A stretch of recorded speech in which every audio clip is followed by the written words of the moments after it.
31st Annual Last Chicago CoCo Fest. April 22nd and 23rd, 2023. Go to tandylist.com or glensideccc.com. Register today. Don't miss it. tandylist.com, glensideccc.com. Register today. April 22nd and 23rd, 2023.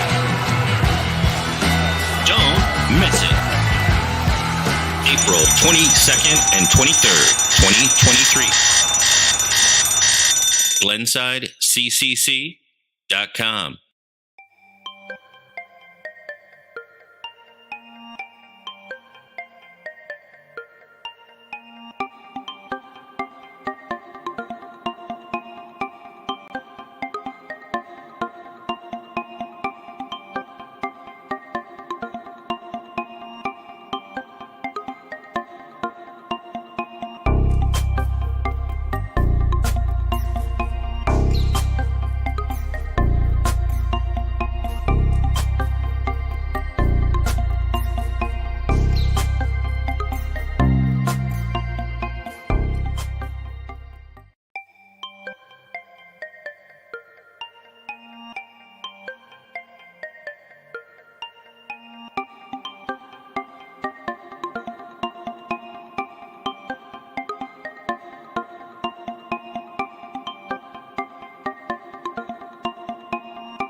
Radio Shack. Okay. What? The 80s called.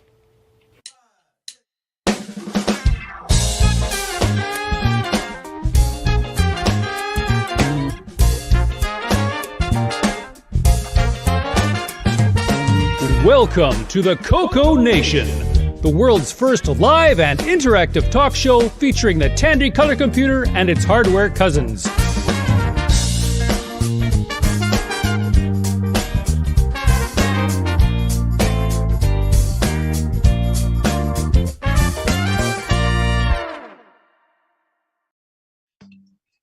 Hello, everybody. How you doing?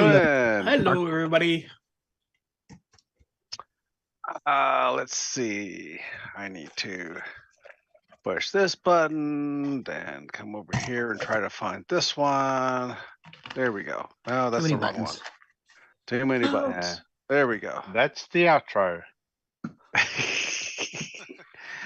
All right. Let's see. Let's see who we got with us today.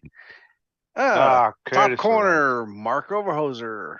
For some reason, always. Hi there. Glad to be here, Yeah. as usual. CoCo Fest, yay. Yes. And yours truly. Hi. Next up, Patrick Euland. Howdy, everyone. And Ron Delvaux. Hello. CoCo Fest is just nearly here. Yep, almost here. And we got Brian Weasler. Hello all. How are you all doing? Very good. And Ken Waters. Hello. And TJB Chris. Hey, everyone. Happy Saturday. And sliding into home plate the last second, L. Curtis Boyle. Sorry I'm late, guys. Welcome to the show. Okay, I was wondering if I was going to have to switch the news intro today. Let's see. Bottom row, we have Nick Marentes. Hey everyone. I'm glad Curtis made it. That means I can fall asleep during the news after all. Like you needed an excuse. Yeah. And Jason Reichard. CoCo Fest is almost here. I better get busy. Uh-huh. Need lots of switcheroos. And last but not least, David Ladd. Hello, everyone, and I'm happy you're all here. Hope you enjoy today's show. Please keep in mind, CoCo Fest is almost upon us. Do you have your rooms reserved? Do you have your dinner reserved? Are you ready? You better be, because we're about to have fun. Yeah, Have that'll you sell reminded it. yourself not to tell David Ladd what room you're in? Yeah. Mhm. Or even the address of the fest. Give him the opposite one. Well, if you want David Ladd to find your room, just leave a trail of alternating waters and Diet Dr. Peppers. Mhm. By the way, David, it's over at Heron Point this year. I thought it was in Milwaukee. So, Curtis, you seem to be a bit under the weather there. Yes, I have a cold. First cold I've had since 2019. You're welcome. Celebrated here. Yeah. You must have caught my cold. This is actually better than it was yesterday. I actually didn't partake in the Game On Challenge Thursday night because I could barely talk. Now I just sound a bit hoarse. Okay. Let's see. What do we got today? First up, I believe we're going to have Show and Tell with Brian Weasler. Of course we are. Of course. He's on tub number 3 and warehouse number 4 right now. Lots left. He's gonna pull in the big rig into the big loading dock there. Right? We need to make you your own intro. Yes. Yep. What's in Brian's Yeah. warehouse today? I mentioned that. Need like a giant Tandy semi truck. Yeah. Yeah. Well, the next thing we need is somebody with some talent. Well, Ron's good at making like signs and stuff, so he can make the graphic for it. Just need to come up with some music. Yeah. Yeah, Well, we need an intro for him. Like didn't know David we Ladd needed singing talent. soprano. What am I saying? Look at Brian. look at my background. I was over at your place. Oh, there you go. Yep. Looks just like it. Well, let's hear today. I wanted to share with you guys here. So a few weeks back here, I shared this thing here, and I was asking you guys to kind of guess what this was or anything like that. Does anybody have any idea? Have they maybe seen one of these since then? Maybe not. Is it like a Some slot sort of- extender? Yeah, Yeah. it's a Yeah, extender some with sort of- MPI? Like multiple a slot slots. extender. Yep. So Yeah, like a Y cable. yep. So it has the 3 connectors here, and Is that the Hawksoft one or Orion or which one is that? no, this one here, and this is what was kind of the little bit of the clue, because this is what started my my adventure. So I picked this thing up here because well, let me switch cameras here, and I'll show you, and then it'll all make sense here. So let's see, I got this here. Let me go ahead and switch cameras.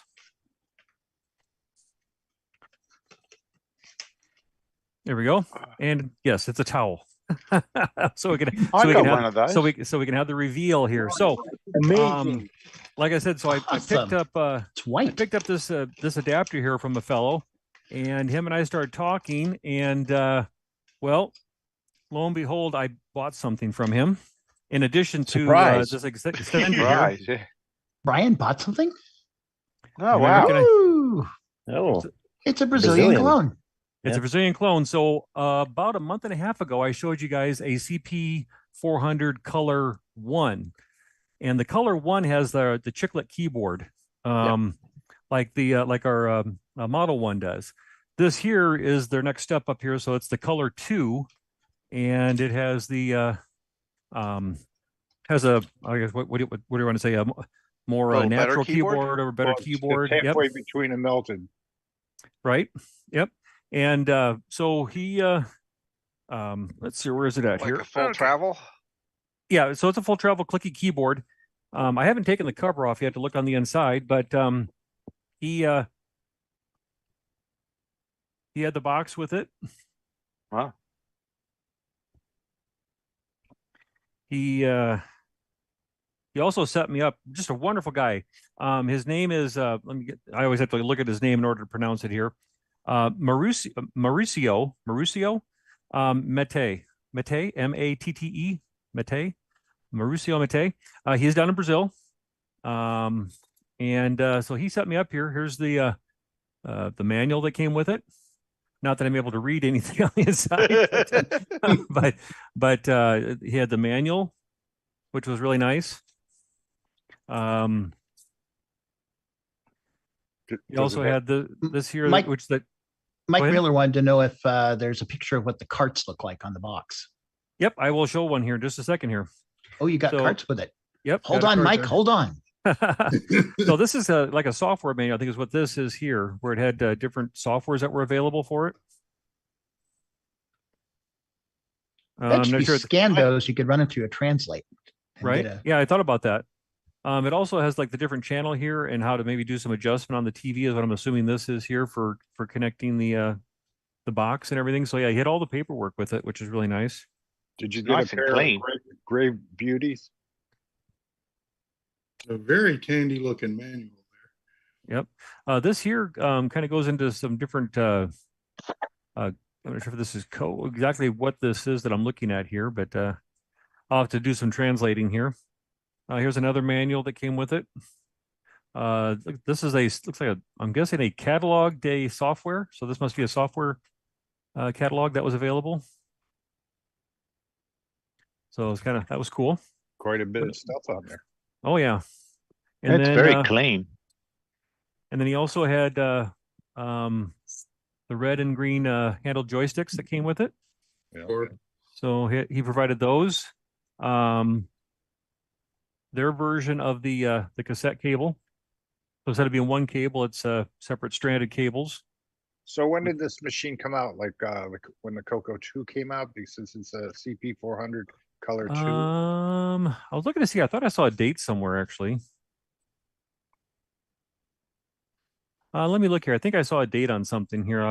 I'll let you know. Okay. It also had, this is their version of a serial cable. So this goes into the back and then your serial end right here. This would be kind of like our little shortcut thing that, that comes with the color computer. your little handy Yeah. dandy. So yep, that's nice. Is it NTSC? No, this is PAL, and I'm using the video. I'm using a SCART converter so I can look at it because it can do the PAL. I'm It trying to also remember, has is this- Brazil regular PAL or was that some special PAL? Well, that's interesting that you say that because when I was talking to who was I talking to?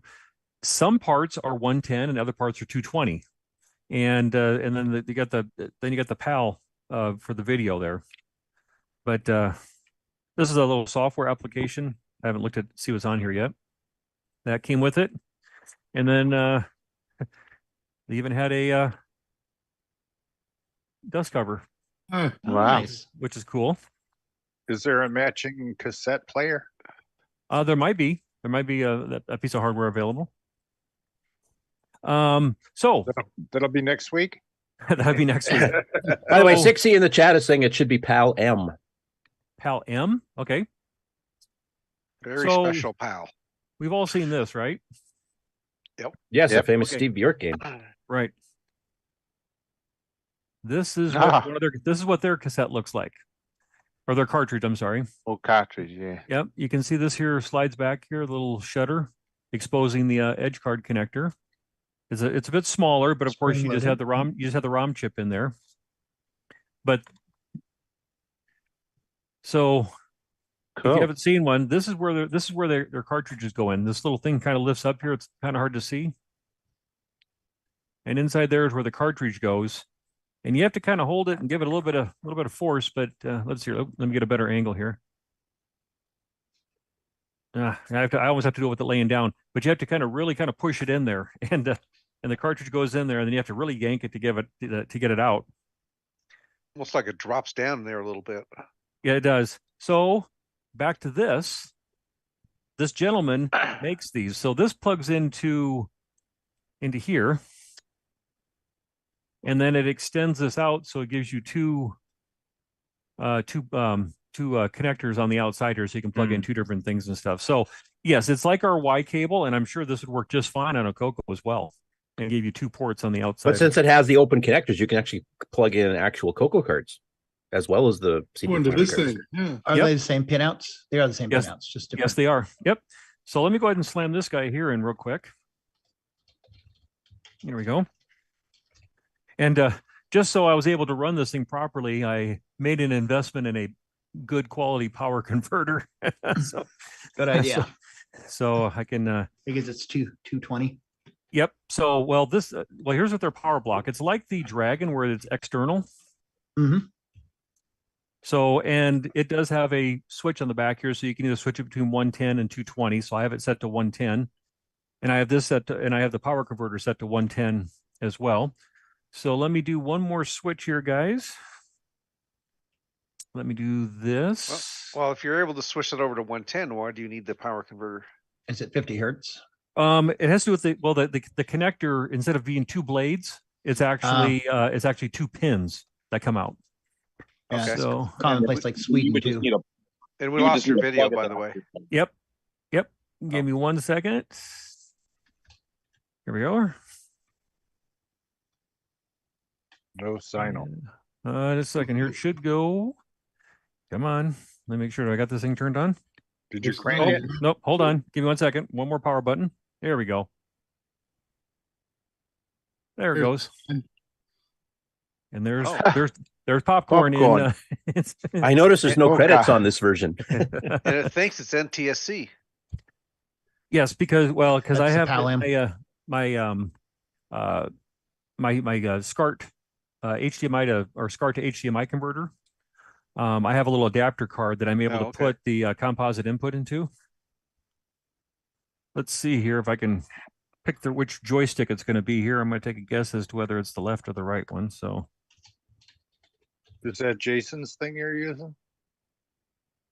well, I'm using the converter box that would go with. Oh, there it goes. Now you can see the colors look a little different here. Oops. Yeah. Whoops. That's a bunch of Chevy logos up there. Oh, I must have the wrong bunch of Chevy logos. Kill them. Kill them. There we go. So this is, let's see. Yep. I'm assuming it to kind of catch this catch it here. So That it's left or right-handed? what's that?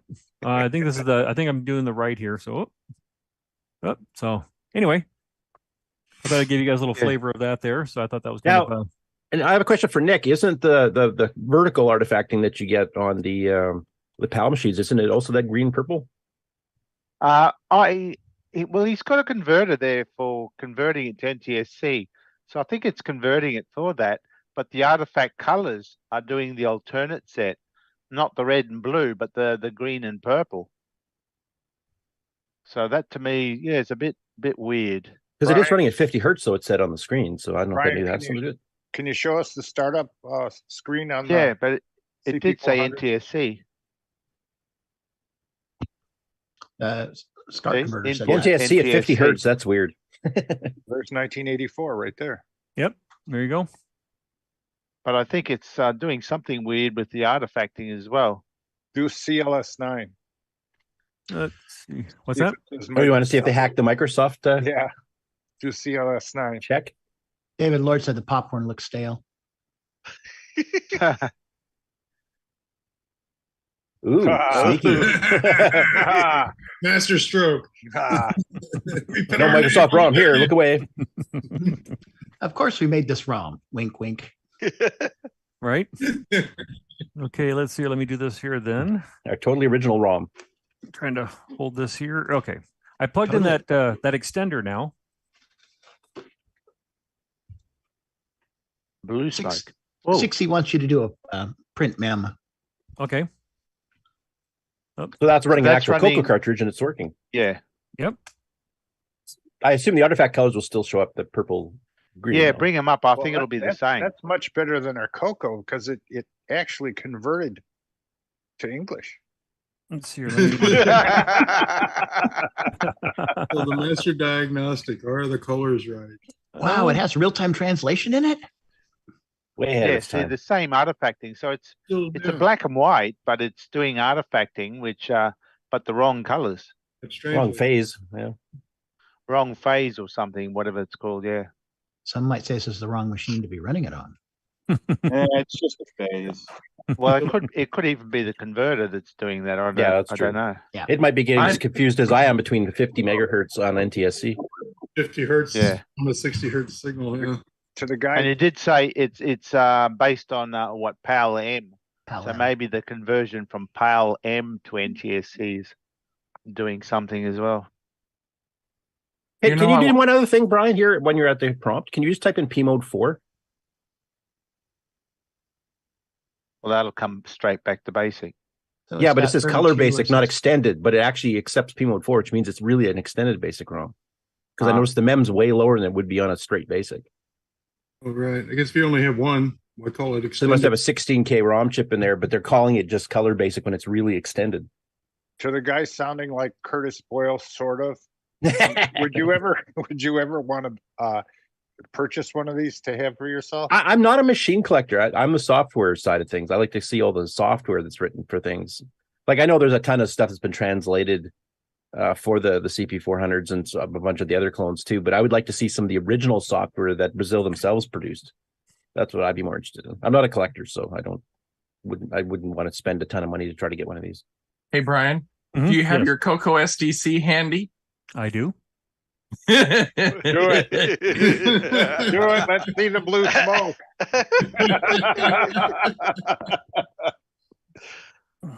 You know which way to plug it in, do you? Because that's all. Yep, Yeah, there it goes.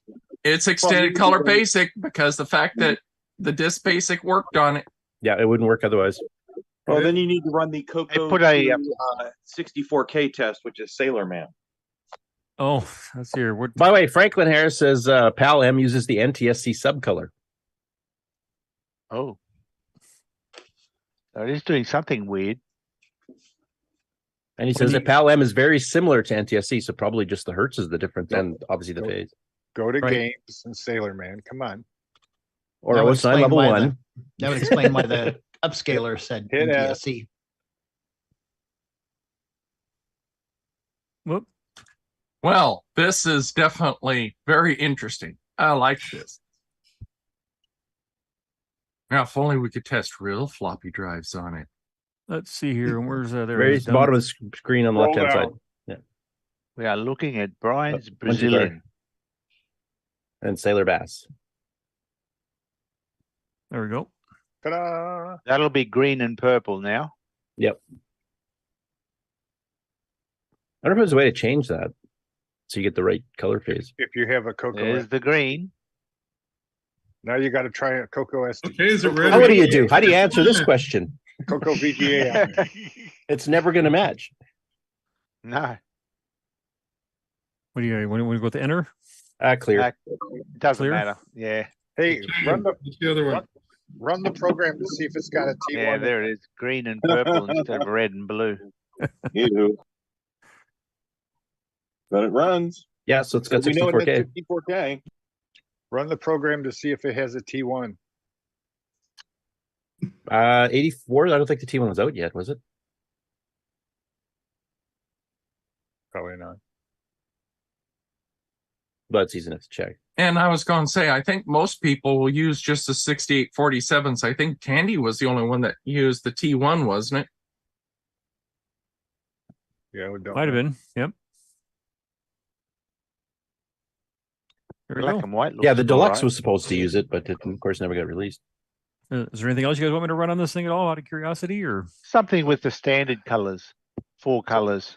So we're gonna, P-Mo3. we're gonna 2 see yen. this thing at CoCo Fest, right? I can bring it to CoCo Fest. Would you like me to bring it there so you guys can see it? Yeah, because almost none of us have seen these in real life. You know I can what's bring- neat about the 400 there? Yeah, there's no place to set your hands and cause it to grind away the color at the bottom. Or No, but it is kind of a rather sharp edge though. So, but, Yeah. 60 points out in Sailor Man. The collared greens are actually green, so it's a win. Yeah, that's true. Let's see here. I'm trying to think. Is there anything else in that he sent along there to share with you guys? I don't think so. So essentially, that's what I wanted to share. Go ahead. how many people have actually put the SDC on CP400? Have you ever seen a picture? Didn't they have them on there when they were showing us live from the Brazil Retro Show? They may have. I thought they did. They would. One thing that I was maybe going to try was to open the case, and I was messaging Brennan Donahue about this. I wonder if a CoCo VGA would work in this thing. If it fits, it should. Yep. Yeah, but that's a smaller case, so that's the one problem. It may not fit physically without the top off. Right. Yep. Exactly. Yeah, the CoCo VGA should work in it, because if it'll work in an MC10 and a CoCo and a Dragon, why wouldn't it work in the CP400? That's Right. what a hammer's for. Just like a cat. If I fits, I sits. Okay, I have one last test for you, Brian. Yes. If we want to test out the standard 8 colors and make sure they're not all weird, run Dragon Fire, Okay. the game. Let's see. because that actually puts all 8 colors on screen at once.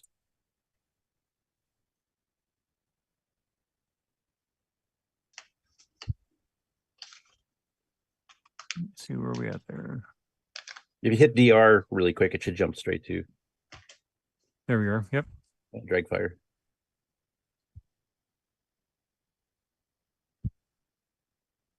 Oh, I don't know why there's 2 of them. Is it? Anybody know which one I should run? Do the first one or the second one. I'm down below. The original, yeah. IRE? The original.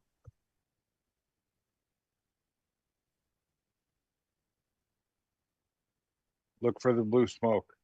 Oh, No, look at that's that. doing all the colors. There's the cyan whites and stuff from the second color set, and the green, yellow, red, blue for the first color set. So that it's doing that properly and timing. Right. Working, yeah. Phantom 8-bit thought So there it's might be a just the timing artifact issue. colors are off. The regular colors seem to be pretty well on. Yeah, the artifacting is wrong. Well, and if it would run the CoCo VGA, it would probably also handle AC's DV. Yeah, I mean the video hardware. It's basically it's off the same reference design. The Dragon and the CoCo both are off of. So Very cool. Let's see here. Well, what do I do here? Okay. Does anybody else have anything want me to try on this thing here? While we got it powered up though. One thing I did hear about these things though is, and I can feel it already. On the let's see here. Let me do this. Let me switch again here.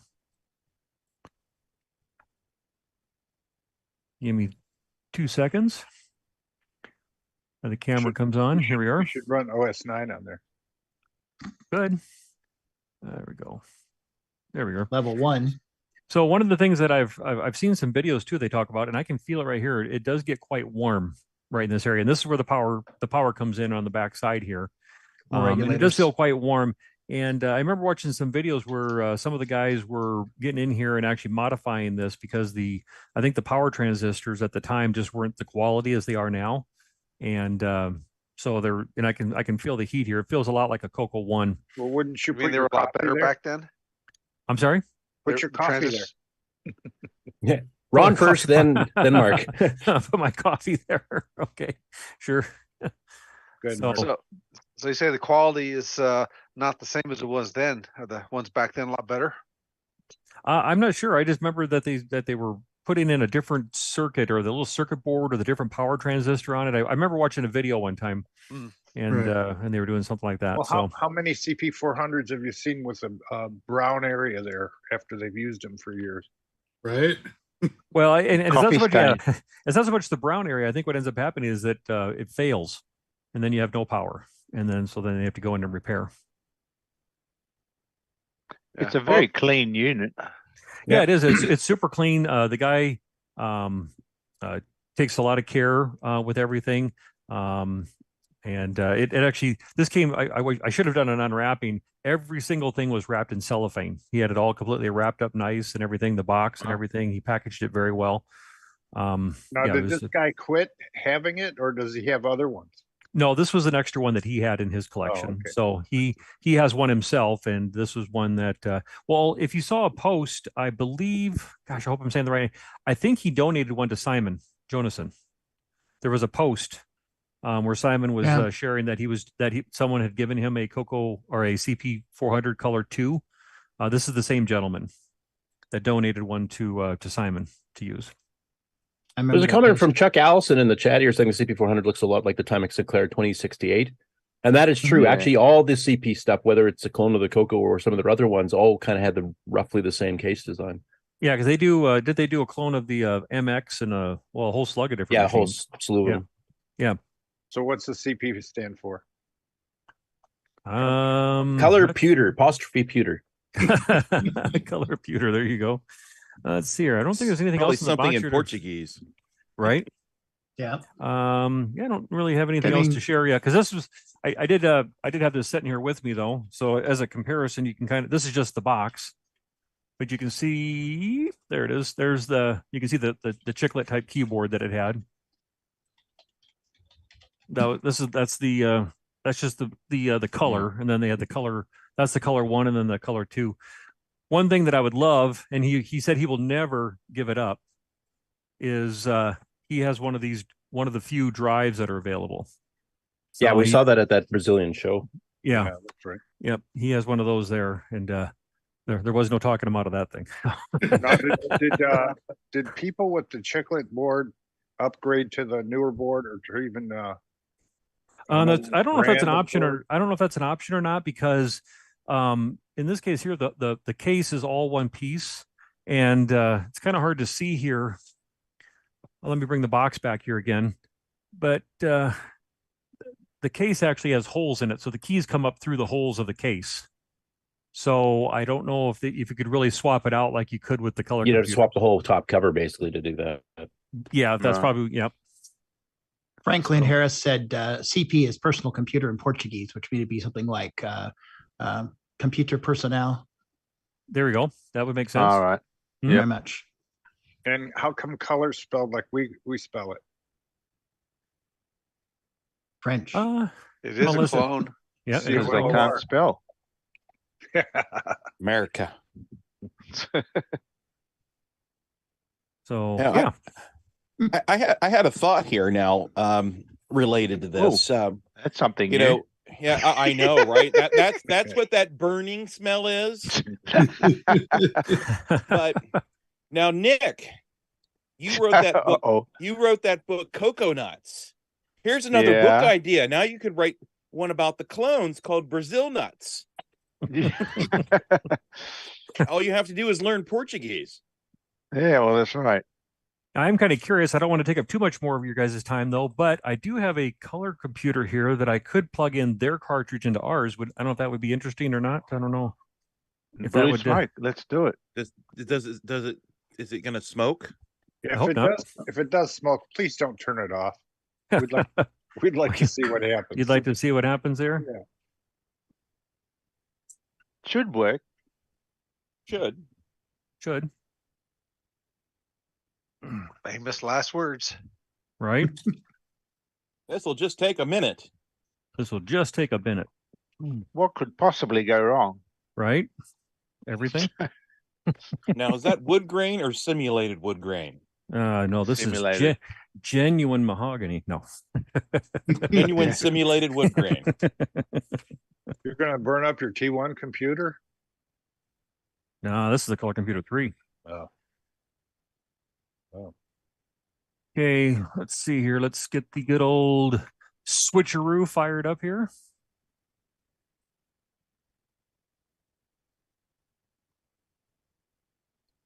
Everybody's favorite video.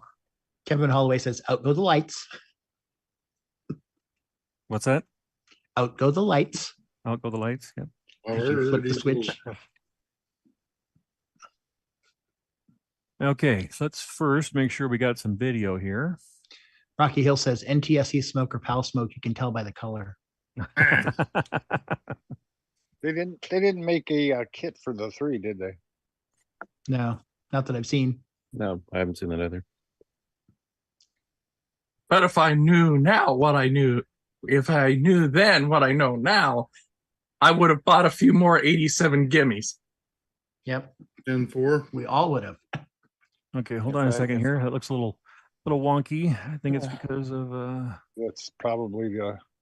Ooh. Yeah, That's not. That looks composite. Yeah, it's not. yeah. Flip Dang, the that's very switch on fuzzy. switcheroo. Is your USB cable plugged in? I think so. Let me double Yeah, 'cause check. you need power. Yeah, let's see here. And is the switch in the right position? I think so. That video quality this? is not very good at all. Was the What's switch on the flipped before it inside? left the factory? Absolutely. Yeah, that looks composite to me. It does look like it's in You're composite going to mode for have some to have reason. that Oh, hold on here. Hold 5 on. volts going into. Power to There we the go. converter thing is Stand by. I think he needs to call tech support. There you Oh, go. wait a minute. There it is. Much There, better, there, much there. cleaner. That's the old question. Is it plugged in? Right? Okay, now here we go.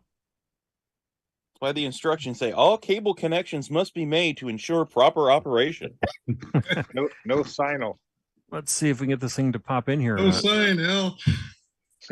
Jason was proud writing those words because he knew they'd come in handy someday. You know what? I may have done this all for naught. You know what? I happen to have a extender here available that's going to make my life a little bit easier. That's an awesome color of black. This side up, yeah, because they're cartridges because of the shape. I think it's Please remember to turn off your computer before inserting. yes, it is off. Paul Shoemaker wanted to know if your extra CoCo 2 is disposable. My extra CoCo 2 is disposable. You're going to have to be more specific. What you mean by extra CoCo 2? Yeah, which of the 15 are you referring to? Right. 15. Okay, Well, guys, actually, I think I got this all 150. ready here. Let's see what we got now. NOS Ignal. How about that? Ooh. Picoca. I see Take some red. colors though, isn't it? It's spelled different. Oh, that's Okay. better. that's RGB. That's why. Okay, so yeah, I just flipped it from on the switcheroo. I flipped it from the RGB to the composite. Composite. Yeah, that's Yeah, so it has That's the the one wrong, thing- palette settings. the Like one RGB. thing I like about the SDC is like I always tell it to go RGB. I wish I had an updated ROM that I could default to RGB on my CoCo 3. There we go. Well, out of curiosity, yep. So their cartridges do work on ours there. So And the artifacting's correct there. Yep. Yeah, the And just a flip of a switch. Just a flip of the switch, right? colors are a bit washed out. It's composite. Yeah, First you're world going to have that with problems. composite. Even composite, too. Mm. Compost. Compost. Composite. Composite. But for anybody that was sounds- kind of wondering, though, this is what their plugs look like on there. That's So a Oh, European you can plug. get those travel adapter kits that have all those different plugs you can swap between. You know what? I Right. think I have some of those. I'll bring you one. I Can have you use that as a plug taser? adapter. okay. I think I have one of those too, but I'm not giving it to you because I need it when I travel. That's all I wanted to share with you guys. I have one right here. I got like a whole box of them, or a whole package of them. So I have multiples, but it's just a little thing that plugs in. You plug the 2 pins, and then you got the regular North American outlet. Right. Until you need frequency conversion, and then Yeah. Well, I use this on a adapter that doesn't care what the voltage is or frequency, so we're good.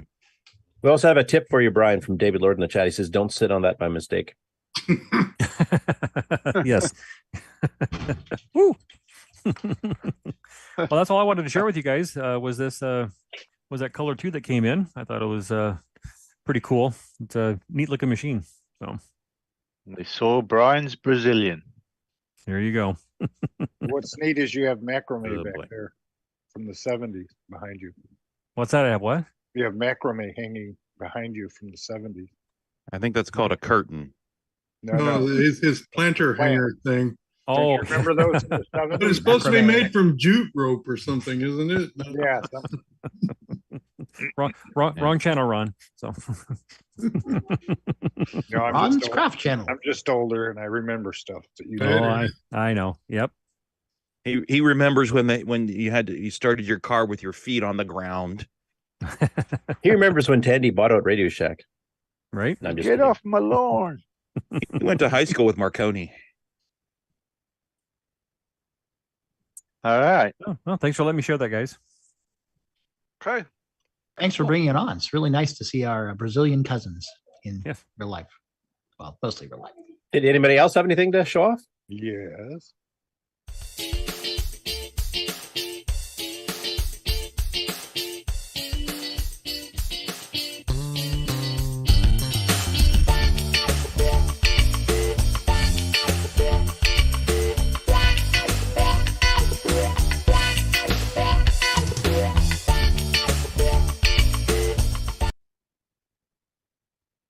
Okay. And another segment of Ron's Garage.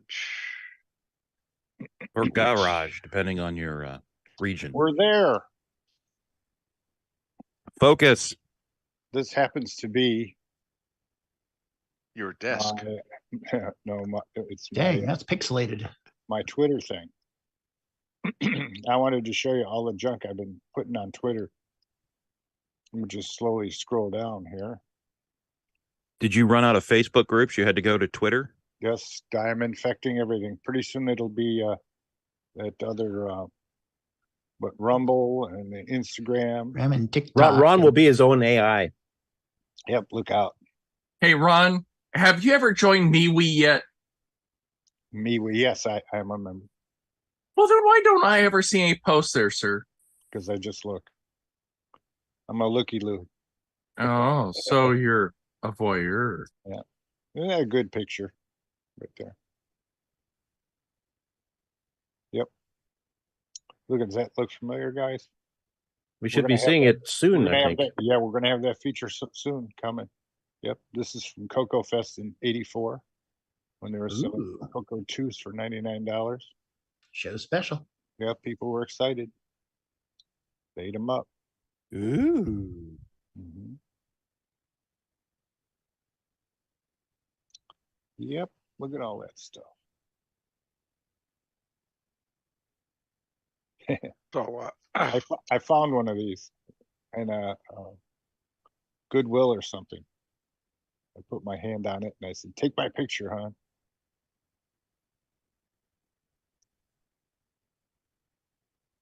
The Buffalo Bills, they could have won. So David Lord in the chat would like to know, Ron, if you close the garage in the summer months. I have one of those medieval chains that go across the board, and then the Drawbridge. Yes. See, lots of things. Okay, it's a dry heat. That's it. Thanks, guys. That's all I had to share today.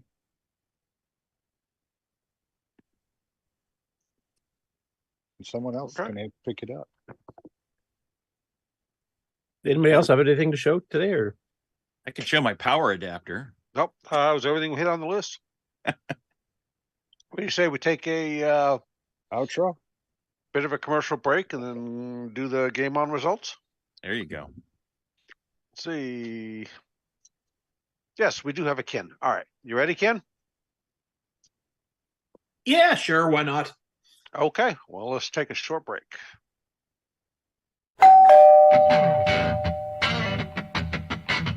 Don't miss the 31st annual Last Chicago CoCo Fest.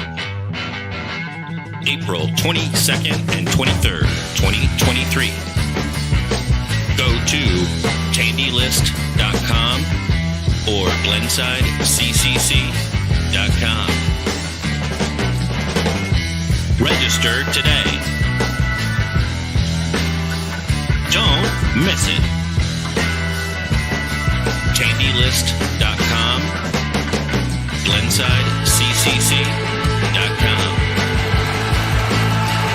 Register today. April 22nd and 23rd, 2023. Don't miss it. April 22nd and 23rd, 2023.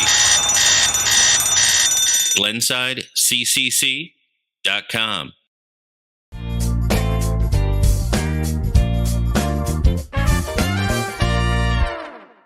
The CoCo Nation Show is an unscripted, live, and interactive broadcast.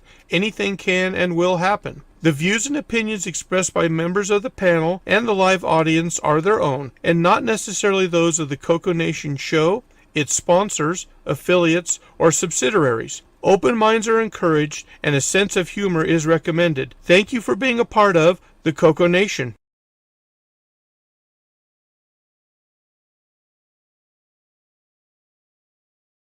The CoCo Nation Show would like to thank the following patrons: Alex Gayer, Brendan Donahue, Brian Walsh, Brian Weasler, Kieran Anscombe, Daddy Burrito, Diego BF109, Dinty's Hideaway, Don Barber, Eric Canales, Glenn Hewlett, Grant Leedy, John Boat of Carshaller, Henry Strickland, Justin Larson, Ken Reichard, Mike Rayburn, Patrick Euland, Paul Fiscarelli, Paul Shoemaker, R. Allen Murphy, Retro Tech Time, Rob Inman, Rocky Hill, Steve Batson, Terry Steege, Tom C., Tom Gunderson, Tom S., Tony C., and William Athing. Thank you so much, patrons.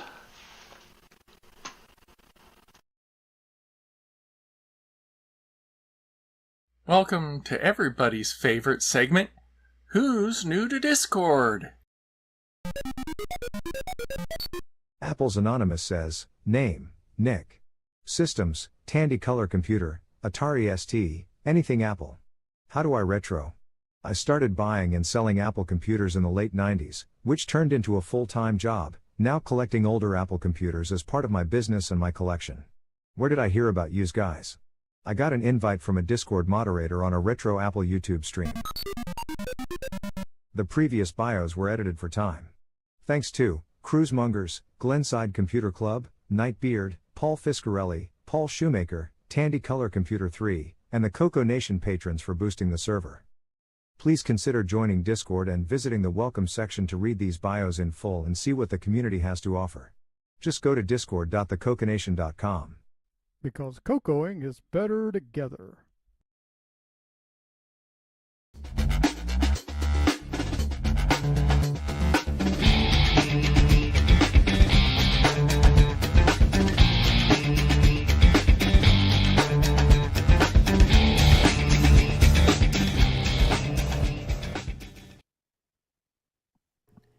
Hey there, everybody. Welcome to the CoCo Nation Game On Challenge of the Week results video. This week we played Creature Feature. We had a total of 12 participants. Ron Delvaux with 325. Mark B, 1625. Mr. Dave 6309, 1675. Sloopy Malibu 3550. Buck Owens 3725. Rich N 9325. Jim Rye 9450. Shenley 9700. Paul Shoemaker 10,100. L. Curtis Boyle 11,975. Canadian Retro Things 13,700. And the number one score this week goes to Tasman with 16,925.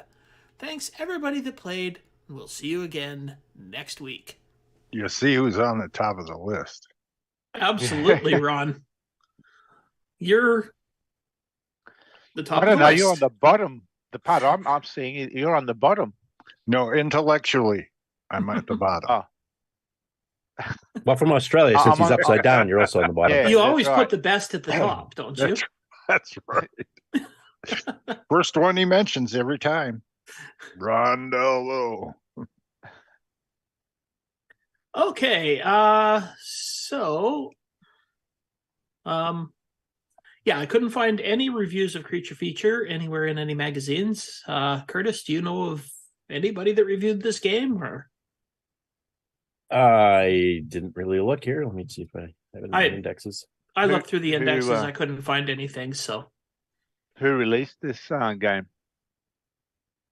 Challenge Software or something like that? I can't remember. Something like that. It actually went through a couple different names, if I remember correctly. The author actually wrote stuff for some of the other companies as well. He wrote some stuff for like Color Quest, the Nelson Software Systems VIP library guys. Let's see. So the author was John Nukowski. Challenge Software also originally was Color Software. Right. Anyway, so a pretty simplistic game. You just wander around the screen, shoot things, and avoid the snowballs, which apparently are rocks, but they look like snowballs to me. I guess. All I know is they kill you. Canadian's perspective. And it looks a lot like you're carrying a hockey stick to shoot things. So Definitely a Canadian game. yeah, there you go. I don't think so.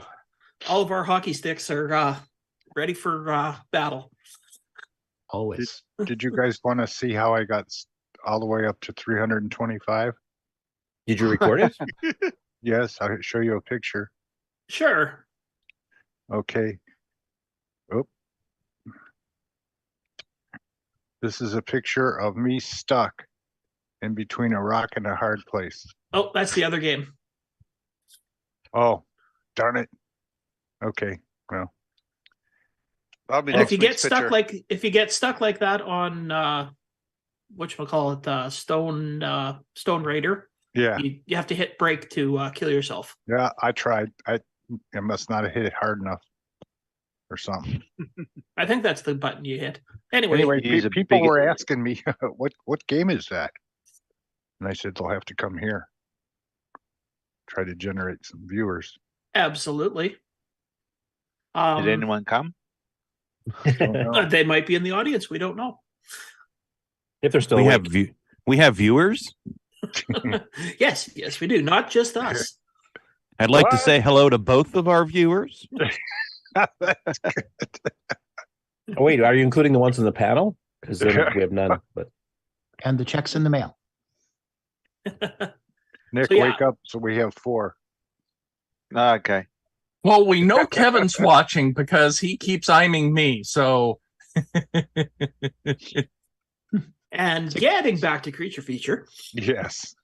basically just a simple little game with cutesy looking things that you shoot. So, I guess for tips and tricks for that game, avoid hitting the things that look like snowballs but are actually rocks. And if you hold the fire button down, it slows the creatures down a little bit, but you can't move. You just keep firing in whatever direction you face your joystick. So it's one of 4 directions. Also, you can't shoot diagonally. And so you just got to be prepared to stay far enough away from the creatures that you can avoid their shots. And other than that, I don't know. Avoid the sides of the screen because that's where they all of a sudden will appear on top of you and kill you. Yeah, my general guide was basically stay in the middle, and then once a creature or two comes on there, figure out the furthest way to run away from them, because that'll give you enough time. You can shoot them and then still have time to dodge their shot when it comes after. If you're too close to them, they'll shoot you and you have no chance to move. Mm-hmm. But yeah, did anybody else have any tips or tricks for this game? No, it's a pretty generic game, which I think most of the challenge software stuff was. I remember that when they started their ads, they had 4 games simultaneously released. This was one of them. There's a couple that have a bit more of a 3D-ish look perspective to it that look a bit more impressive. I know Mr. Dave 639's actually done some color patches to one of them, but none of the games were what I call exceptional. Mm-hmm. Although fun, I think, like just as a short time killer. I think these are the types of games that you pick up for 5 minutes and then go off and do something else. Yeah, I mean, for something of a similar genre, like say, a Robotech or Robotron, I would probably pick those ahead of this one because they have some extra bits and stuff. But oh yeah, definitely. It's not, the cream of the crop, but it's still not bottom of the barrel. No, and it only needs 16K, so I mean, it didn't require too much hardware back in the day. Nick, you didn't write games to fit that genre, huh? What genre? Pick up and play for 5 minutes and then go away. Yeah. Well, I did far less than that in Detroit. So some of Nick's games you pick up and play for 5 minutes, throw the joystick and walk away. Okay, Nick, idea for you. Farmville. What? It's all right. Go back to sleep. Yeah. Yeah, don't wake me up. Don't wake me up, David. Actually, didn't Jay make a sort of Farmville? When you're planting crops and stuff, it's an isometric CoCo 3 game he did. Yeah, that's right. Yeah. Posted on Facebook. Yeah. To be on my site too, I think. Which I've been catching up on this week, so it's good. Paul Shoemaker says his tip for creature feature is to play it for a minute and then switch back to Neutroid. Yeah, there you go. That's a good one. Yeah, Make and then sure that 30 checks in seconds the after mail. that, switch to a real game like Robotron or Defender or something. Yeah, that'll just go ahead Yeah, and but bang your you got to head on the remember wall. also back in 1983, you didn't have those games for the color computer. Okay, Phantom so Slayer, Invader's Revenge, Donkey King. I could rattle off a whole bunch. there you go. So don't be comparing it to games that have come out recently. Also, Neutroid didn't come out till 84, but anyway. Pegasus and the Phantom Riders would have been my choice. Maybe next week we dig a little deeper in the SDC for a game. You want me to get deeper? Possibly. You can pick a CP400 game so none of us understand the directions of the scoring because it's all in Portuguese. It'd be like me playing. I'm sure I could find something that will make me hated for the week. Oh, I will still attempt to do the dramatic reading. How's your Portuguese? You can't mispronunciate it any more than usual, so why not? 60 suggesting wildcatting. Scripts it. Which actually I didn't realize until we interviewed the image producers years ago that was actually cross-platform. CoCo was one of the late runners in that one. That was actually made for like the TI-99 and a bunch of other machines first. I had no idea. I did not know that either. We struck oil. Okay, well, apparently creature feature kind of went over a bit like a lead balloon. It wasn't a terribly popular game, but I didn't think it was a horrible game. We've played a lot worse. No, I've played worse. Yeah, we've played a lot worse. Mark, when Very you say recently, we in struck fact. oil, that reminds me of wildcatting. Yes? Exactly. Weren't we just talking about wildcatting? Anyways, moving on from wildcatting, because we're not playing that game right now. The other game we're playing is Stone Raider 2, which is a version of Boulder Dash. That's the original game, isn't it? Yeah.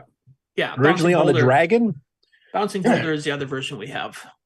Actually, there's a third one, but I was showing that later in the news. Okay.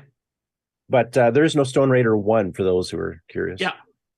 And also, interestingly enough, let me just bring this up. Steve Rasmussen went through the code and found this was the actual original title screen for it. So it was obviously called Dig It originally. Yeah, because there's some remarks in the code, like actual just text.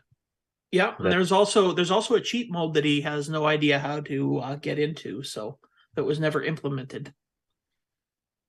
I think the cheat mode for this game would have been good because it's a little difficult. Not exactly the most responsive of controls. Mario characters too. Yep. He even calls it Mario in the instructions, so. One thing I find fascinating about Stone Raider 2 is that you were just showing the screenshot there. Mm-hmm. And the artifacting colors actually look like they're designed for artifacting. Yet it's a dragon game which didn't have artifacting. So I don't know if that's just a pure accident or because he stole shapes out of for the Mario character and stuff from other games that used artifacting. Maybe that's why. I don't know. It's possible. Donkey King, maybe. Or was he using a Tano dragon? Or Downland, or who knows? No, I think the guy, if I remember correctly, is British, the author. Because he actually was on the World of Dragon forums years back. He actually responded to some questions. Well, there goes that theory.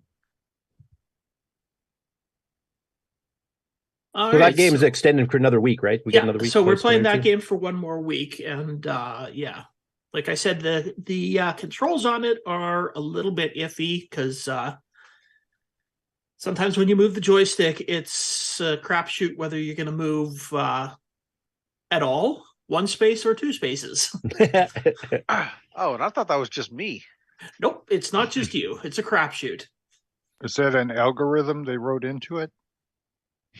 I don't think so. I just think it's not a very good reading of the joystick input.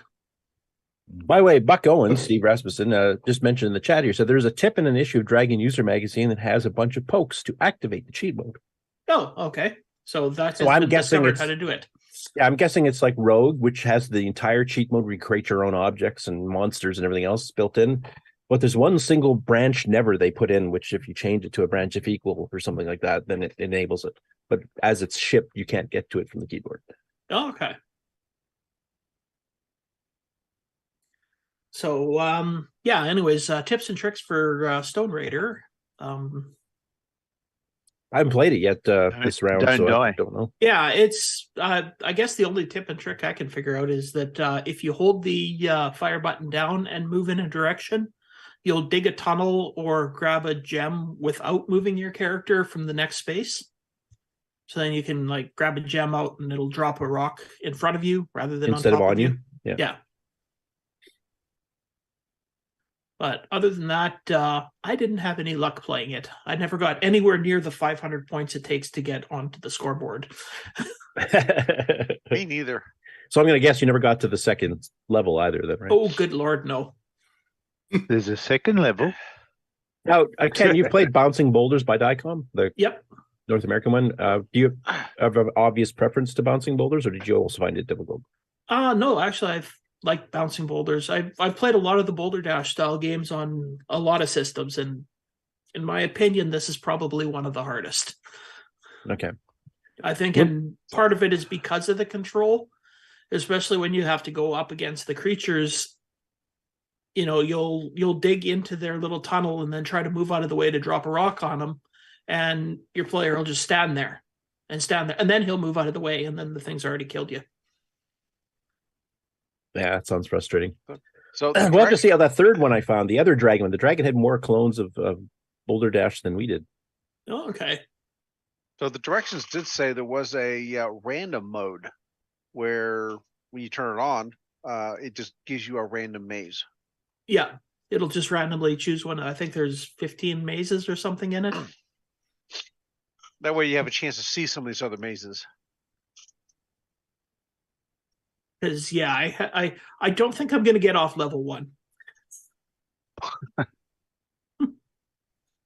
I'm taking it scores submitted for that one so far, not too high, or do some people seem to be getting the hang of it? Other than Buck Owens, I don't think the scores are particularly high. Mind you, he just mentioned the cheat mode. Maybe he actually found it. Yeah, most people. Oh, another trick for it is because a lot of people are definitely putting in scores that are not getting to further levels or getting to the 500 points to put your name in. When your last man dies, don't hit the fire button right away, and you can take a picture of the screen. Otherwise, your screen will disappear. Okay. So for all of you that are going to score less than 500 points, take a picture before you hit the fire button. And or just record a video, because it's only going to take 15 seconds to play the game and die anyway. So there you go. Because when you hit the fire button, it goes to the game over screen. But if you don't hit the fire button, it'll actually just sit there. And keep going, actually. You can watch the counter still goes down and everything until you actually hit the fire button. But, yeah, so that game is going for one more week. Now, we will take a look at the live show from Thursday night. So we did actually have a few people playing. I think up to 5 at once. So most of us were playing Stone Raider. A little bit of Creature Feature was played. And yeah, I think I wandered off and played a bunch of other games near the end because I think we went for almost 3 hours. So I'm trying to remember, Ken. I think the one thing Stone Raider has over top of Bouncing Boulders, I think the sound effects were a little bit better, weren't they? Or am I remembering wrong? I don't know. I'd have to play Bouncing Boulders again to kind of figure it out. I know there's a lot more stuff in Stone Raiders that I've never seen. Like they talk a lot about there's a wizard that can do something, and then there's also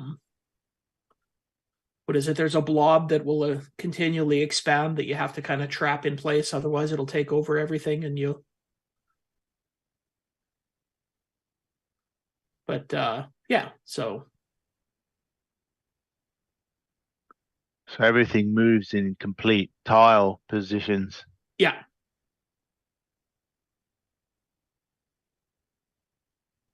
From if you watch back here, Mark did a dramatic reading of the instructions of this game and mentioned a whole lot of stuff that, well, I definitely did not know about the game for different enemies and stuff that you come up against. So, yeah. Anyways, as I said, it was almost a 3-hour live show, and everybody seemed to have a lot of fun just hanging out and playing games and talking and everything else, because that's what we do on the live stream. So if you want to do that with us, join us on Thursday nights. And it's just in the gaming channel in Discord. So that's all you have to do. You don't even need a CoCo emulator or anything. You can load it up right from, you can use Extra right from the Color Computer Archive to play games. Yeah, the online version works pretty good. It doesn't run everything, but it runs the vast majority. Yeah.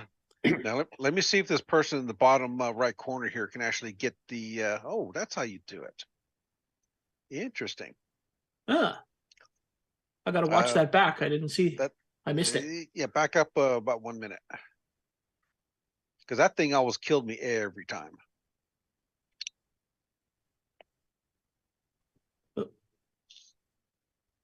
Okay, so he drops it So on he top. dropped a rock in front of the gem. There we go. There we go. A tip and trick right there. How to trap that guy in there so he doesn't kill you, because that's one of the ones that I never did get the gem from.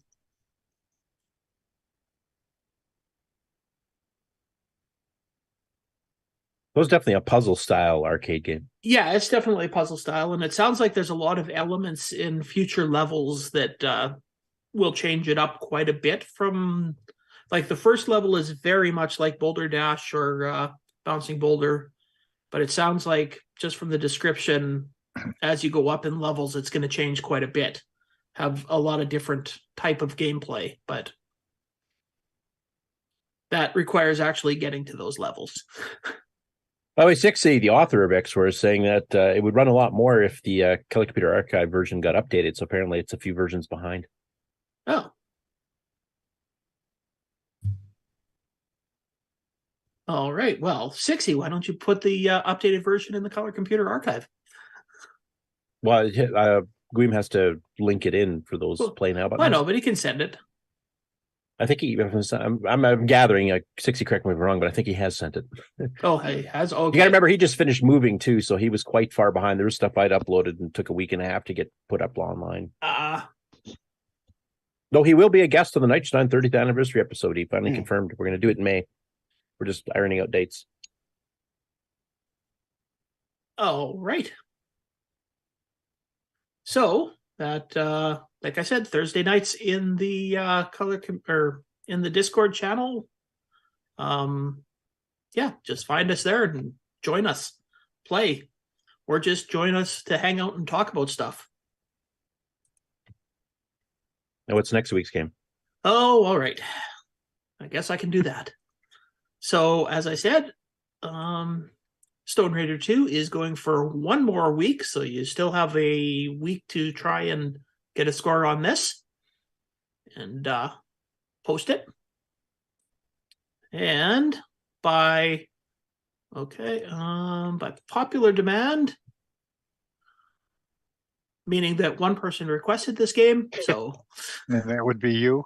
Oh, Rad Warrior. Wasn't me. Oh, yeah. Oh, So- hey. I am the guilty party on that one.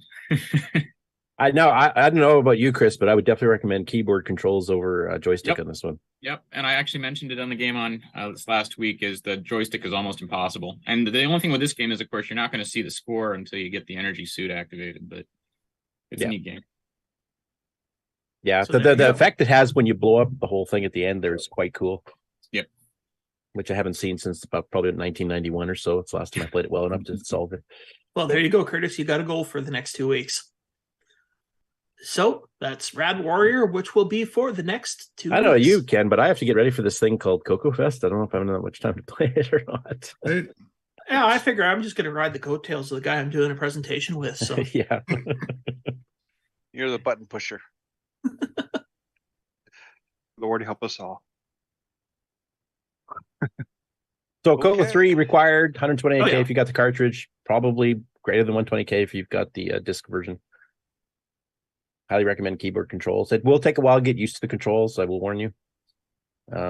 Like if you tap the key, you can change which way you're facing rather than actually move. You have to hold it down to like fully turn around. It takes time to turn around, so take that into consideration. But it's always fun hucking rocks at things. I wonder if it works better with a digital joystick. No, it works better with keyboard, period. That is a totally question I with have this for one. you. That is a question I have for you guys. What keyboard are you? I mean, keyboard. What joystick are you guys using when you guys are playing on a PC? I'm using the Deluxe. I've got Paul Fiscarelli's little adapter USB thingy, so I can play the Deluxe. Okay. I use the Wyco. I'm using one a of these. 8-bit. I'm sorry, David. What? I'm using the 8-bit DOE SN30 Pro, which is looks like a Super Nintendo controller, but is seen by Windows as an Xbox 360 controller. So you have both the digital and analog sticks and all the appropriate buttons, plus Sure, rapid David. fire. All right, cool. Can you send me a link to that, David? I'll get that until Paul gets his adapter back in. Sure. Thank you. So Also, TJB Chris, I wanted to ask you, have you played Radware and the other platforms, which has a different name? It's the something of the anti-rad, or Yeah, actually, I played the Apple II version, which is horrible. Sorry, Apple folks. I played that one. The PC one's okay, but those are the only ones I've played on other than the CoCo. The CoCo is the one I played first, and like you, Curtis, I was able to beat it back in the day, but last time I tried to play it, not so much. So we'll see if I can get having a myself map really helps. And I actually have a handwritten one I did back in the day, but because you have to pick up like energy boots here and battery charges here. Yeah. I'm told that I believe the Apple II one actually has, if you have a 2GS, it's a lot better. I think I have a 2E, so, but the CoCo one's my favorite of the group in terms of playability and graphics. I think it's the best. Well, looking at the, like I've seen the 64. C64 version, a few others Yep. there. I think ours actually looks the best out of Yeah. pretty well of them. Yep. And I forgot about that one. I have that one too. I played on the C64. So. It was Sacred Armor of the Anti-Red or some really weird name. Yep. Personally, I prefer Red Warrior. Hey, tell you what, for our next item, how about a update from Grant Leedy on CoCo Fest? Hey, before Grant, before you get into that, I was checking stuff when I was coming back, which is why I was late. But I think Terry Steggy had something to mention about the fest too. He posted in the CoCo Nation planning thing, which I unfortunately get a chance to read. So I just want to make sure we cover that at the same time, whatever it was. I don't know if it's the same thing you're going to announce anyway, or if it's something different. I'll have to go back and find it. Yeah, I'm looking at it right now. It was in Discord. Something about a news section that was added to the website, News Stories Archives, which contains all the info Alan sends out post-show. That's a That's CoCo what- Nation thing, not CoCo Fest, but yeah. Yeah, I don't see anything else for CoCo Fest. Like I said, I didn't get a chance to read it. I was on my phone and I was driving, so I didn't want to get a ticket. Yeah, that's the only thing I see from Terry. Was it somewhere else other than CoCo Nation? No, he's just saying, would you mind mentioning the news about the news section we added to the website? Yeah, that's what I was. News That's story what I archive. see too. Yeah. Okay, I didn't get a chance to fully read it, so. And I think there's a new commercial too from Rob Ingman. That might be what you're thinking about. Well, if you showed up on time today, you'd have seen it twice. Yeah, you would already. have seen we already played it. Well, sorry to inform you, I was busy dealing with something that happened in Mississippi last night. So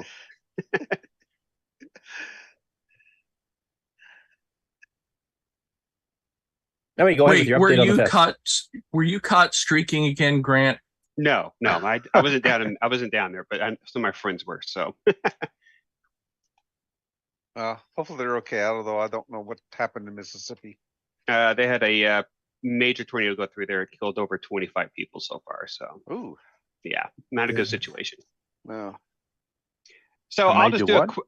I'll do a quick update here because there's nothing really much has changed. The only big thing is make sure that you book your hotel this week. You have until midnight on the 31st of Friday. That will be the last day to get the discounted rates. So that's the only major thing that I had to remind Are the everybody tables of. sold out now too? Yep, tables are 100% sold out. Sold the last one Thursday. So Am I the only one who thinks it's funny the last answer was 42? The last table. Douglas Adams would be so proud. So, oh, and by the way, I don't know if you guys have noticed, I got the new poster came in over the week. So I purchased this one for myself, but that's the new poster for this year's CoCo Fest, which will be we'll probably be auctioning a few of those off at the auction as well. By the way, I did have a little conversation with Jim Brain. We will be having hot cocoa this year, and we will be having coffee. So Woohoo! we will be putting a tip jar out, and depending on how many dollar bills that you put in there, Curtis, will depend on how many times we'll keep on. I'll just throw in a 20 to cover me for the weekend. So, but yeah, Is that real money or the Canadian one with Spock on it? Canadian Tire money all the way, man. It better not be Canadian because it ain't worth anything down here. Are they gonna start asking questions if you hand them a whole wad of $1 bills? That's true. Don't be bringing the $1 bills. Bring some 20s or 50s. You know. I'll throw in loonies and toonies. That's what I'll do. They don't have dollar bills anymore. Do they take Kit Kats? Yeah, that's true. That's true. So that's the only update I have is just make sure that you get your hotels booked because the 31st at midnight will be the last day to get at the discounted rates. And just in case somebody catches us too late, does have to book outside of the deadline. How much do the room rates go up? Last I saw for one of the days, it was $180. I don't know if it's that way for that weekend or not because it's always fluctuating because it depends on how many people are booking up for that weekend. But one time I checked, it was $180. So regular price. So $119 is a heck of a lot better than $180. Yeah, so $60 savings. That's pretty decent. Exactly. So, but I would guarantee you it's definitely gonna be cheaper for the 119 than it is regular price. So, but anyways, that's the only update I had on that. So we'll probably be having more updates here in the following next week or two before things really start cranking up. So, and Curtis, we gotta get your title of your presentation in, man. I mean, you're holding up my schedule. You got Nitrous 9 EOU updates, so that's good enough. Oh, come on. Is that going to be the name of your presentation? It's the same one from last the year. presentation's split amongst 4 things, so unless you want a title like 15 lines long, then that's probably the best. It's going to be covering from beginner to intermediates and a couple different tips and tricks and some demonstrations and a bunch of other things. It's a kind of a hodgepodge. It's not a specific topic like last year. All right, cool. So I'll get that updated. And other than And that, Ken's doing it all. I'm just going to click buttons. Yeah. So it's going to be Nitrous 9 EOU by an idiot. Well, that's probably a better because I enjoy listening to Ken than I do you, Curtis. So, well, especially with my raspy voice today. Well, you actually sound more manly than instead of a girl. You know? EOU hodgepodge. That's what it should be called. So, and just to let you know too, one thing I will say too, I will be in Chicago on Wednesday. I'm going to the Museum of Science and Technology on Thursday. Make a little vacation out of this, and so I'll be there early. If we need help though on Friday afternoon, looking at you, Mark B, to help get stuff from the warehouse at the VCF Midwest warehouse. Speaking of, any update from Jason? Nope, they're still in a big. This is going to take a little bit of time. So hopefully in a couple of weeks, I'll touch base with them. I rented a pickup. Cool. I think Jim Brain will be there also Thursday evening, so he should be able to help us with us as well. So it should hopefully be easy. We just need help taping down the cables, therefore Curtis doesn't trip over it and break his neck or something. So, does the hotel have those distribution boxes? No, unfortunately the not. other one didn't. Yeah, I asked. They do not have one. So if we might need to get one next year, we might need to purchase one for the club. Yeah. Well, yeah, those are like custom made for the venue. Oh, are they? Okay. Yeah, never but mind. that was because they had crappy power. So the only way to take care of us was a distribution box. Maybe this place has enough power just native in the walls. Yeah, I mean they had plugins like every 6 feet, so there was plenty of plugins, so we should be good. And Grant, you're getting several suggestions what Ken and I are going to name our thing in the chat, so you can just pick one you like. Pick one, anyone. Ken Reichert says the L. Curtis Boyle experience, which I don't like because it's not just about me. Mark Seaver says LCD does OS9 stuff, which is basically just my life. Well, how about the OS9 experience? Well, Nitrous 9. Okay. Canadians do stuff. Yeah, there we go. EOU experience. No, Canadians do stuff. There we go. Call it Bring a Pillow. Bring a pillow. I'm sorry. Bring a pillow for your nap. Oh, true. That's true. just Nick. That'll keep it lively and exciting, so you don't. Our cure for insomnia. Who's all coming, by the way, from our panel? Is everybody coming? I think everybody is. I'm coming. Nick's not because that's a hell of a long way to swim. Yeah, I'm sorry. Other than Nick, Nick will be there in spirit. Nick, get on a boat and get over here. Chris, are you making it? No, do you step away? Oh, it'd help if I turn mute off. No, I'm not going to make it this year, unfortunately. I wish I could. Okay, so there's 2 people that aren't making it then. Okay. So I think we're going to have a good turnout. So I think it's going to be... You know who's in charge of the streaming? Sold all the tables. It will be Randy. He did the Tandy Assembly, so he's going to be doing it for us this year as well.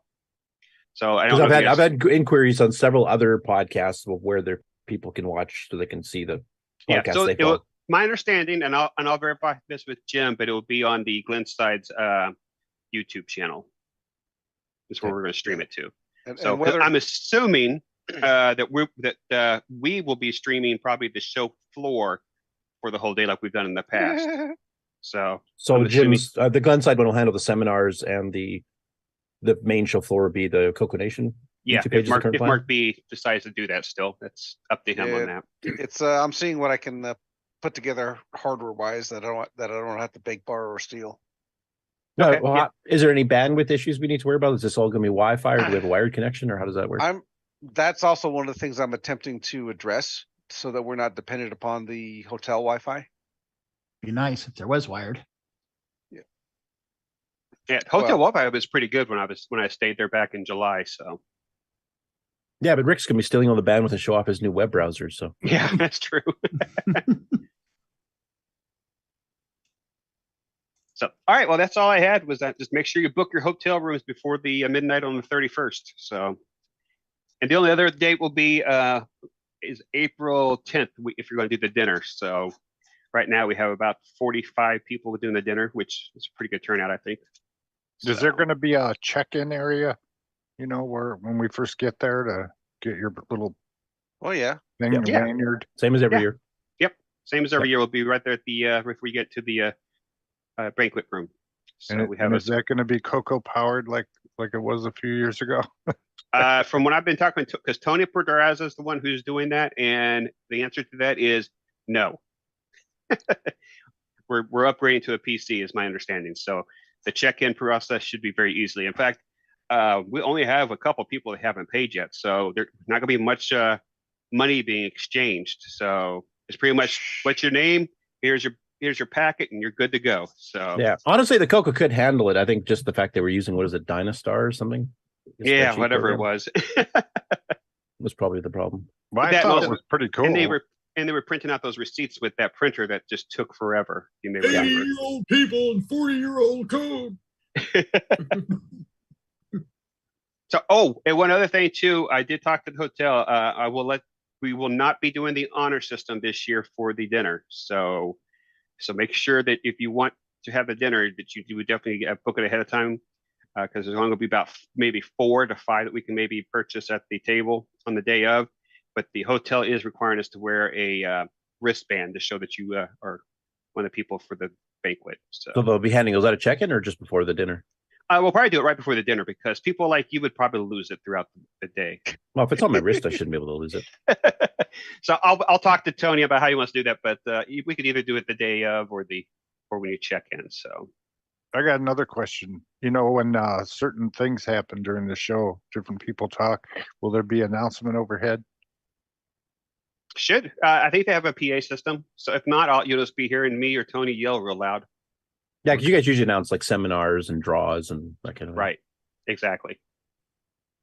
So like I said, it'll be a little rough this year since it's a new venue. So that's what I'm saying. After we get through this year, then we can go hopefully be doing a lot more stuff, for next year. So we're not going to have to spend 6 months looking for a new venue. So. And don't drink all the coffee, Curtis.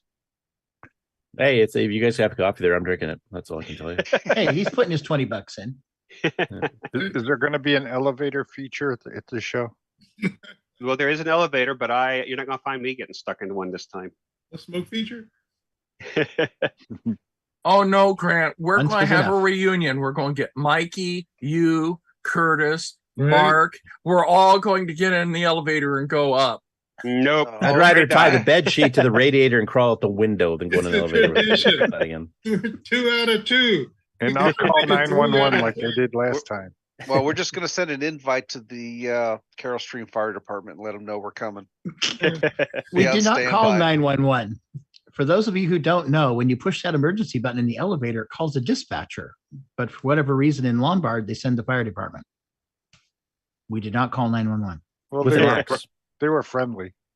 They were. Yeah, You I what? would think they would send the maintenance person, but I guess they have to send 911 just in case that somebody's claustrophobic or something. They got us out pretty quick. I'm the one that told them not to use the hose with water. Just wait. There's a bunch of computer geeks, kind of smelly. Wash them down first before we let them out. Yeah, really. All right, we ready for the news? You up for this, Curtis? Yeah, the game on news anyway. And then we'll take a break because there's a fair bit of regular news. Okay, here we go.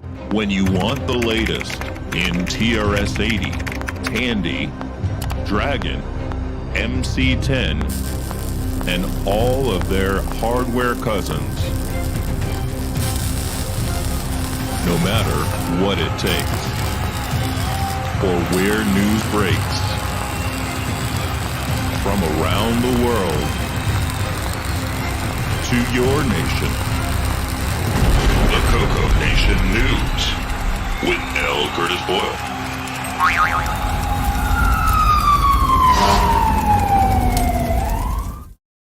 When they came to get us out of the elevator. Yeah, it is. Okay, I have a cold, so if I feel a coughing fit coming on, I will just mute myself, hopefully in time, so I don't blast it in the mic. You're so kind. Okay, guys, see that? Yep. Okay, so first up is a couple of Jim Gary updates. Surprise, surprise. The first one here is he ported a game called Mission Adventure, originally written by Michael Brassin in 1984. And that's from a games and strategy magazine for the MC10, translated from French to English. So I'm assuming this was actually originally for the Alice. And this one, he actually went a little bit beyond. He didn't just do the port, but he actually wrote a whole blog post about it converting, because he actually translated the French to English, did some, minor changes to the program as well. So this one, he actually covered it a bit more extensively. And here's the blog post here, where he kind of goes through where he got it from, and the original documentation. Of course, you can see even the remarks were all in French, so he had to translate those too.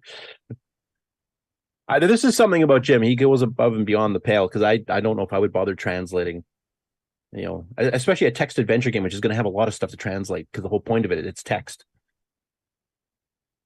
But he goes kind of with how the program works and a bit of the map and how it's set up and stuff too. So if you wanted a bit of a deep dive into the actual adventure game itself from the programming perspective, I would definitely go check out his blog post. Pretty thorough, huh? Yeah, it was good stuff. Hey, I got a question for Jim Gary if he's listening in. Let's say you downloaded a bunch of his stuff, and he's done, he keeps making stuff. How do you get an updated,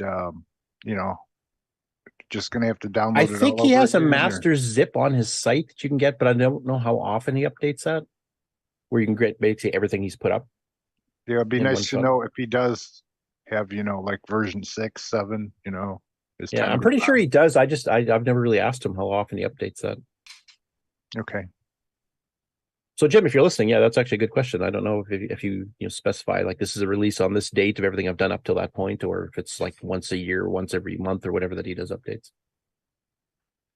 And then next up, he converted another game. This time it's Artillery Duel by Spectral Associates. Now, he actually saw this one on my site because part of my researching the chronological history of CoCo Games for Chronological Gaming, who's our guest next week, Jeff Wires, for an interview. But I've been having to go through a lot of the old CoCo games myself, going through all the old magazines and finding all the ads to figure out when they came out.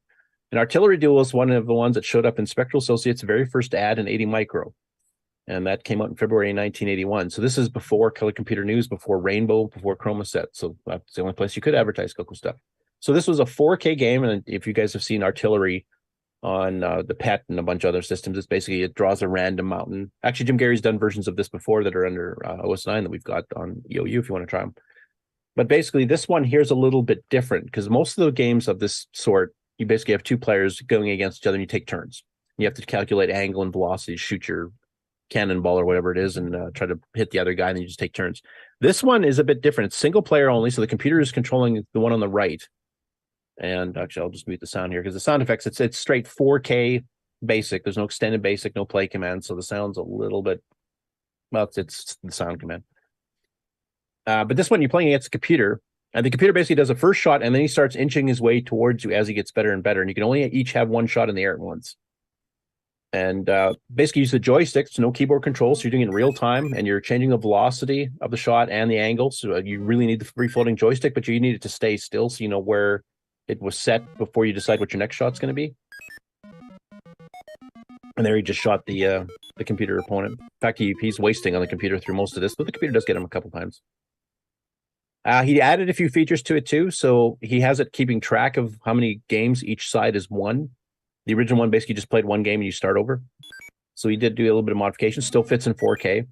His modification should work on the CoCo 1 and 2 too. So if you want to get an updated one, you can probably, if you can get an ASCII version of it, just load in the CoCo and go. So this won't play by itself? No. Okay. It's one player only. But I just find it kind of fascinating because, I mean, this is back so early in the CoCo's life because, I mean, the CoCo was announced in end of July 1980. Finally hit stores, depending on where you lived, September, October. And this was already advertised as of February of 1981. So within a few months of the CoCo being released, there was already starting to get software for it. Now, obviously, some of the first stuff was all written in BASIC because that was built in, had full documentation. Machine language, I mean, the VDG chip had been out since 1978. So some people were already familiar with that. 609 been out since 79. People familiar with that. The SAM, the first place it ever appeared was in the CoCo. That chip didn't exist before. And going through some of the old 6-8 microjournals and stuff, it sounds like the original run of SAMs had a lot of bugs. There's overheating problems, there was crashes and stuff. Tandy had to actually do a partial recall and actually replace a whole bunch of them. So that was something that everybody had to learn how to use, which is why I think the machine language games got delayed a little bit, whereas some other platforms could hit the ground running because they've already, the chips are in other machines and they could just, learn all from there, test things out. But the SAM was a whole new beast. And that's why a lot of these very first games were in BASIC. So just a little bit of history there. So I've got an entry for this one on my site too. So anyway, it's a fun little game, and the MC10 version is actually a little bit improved on the CoCo version.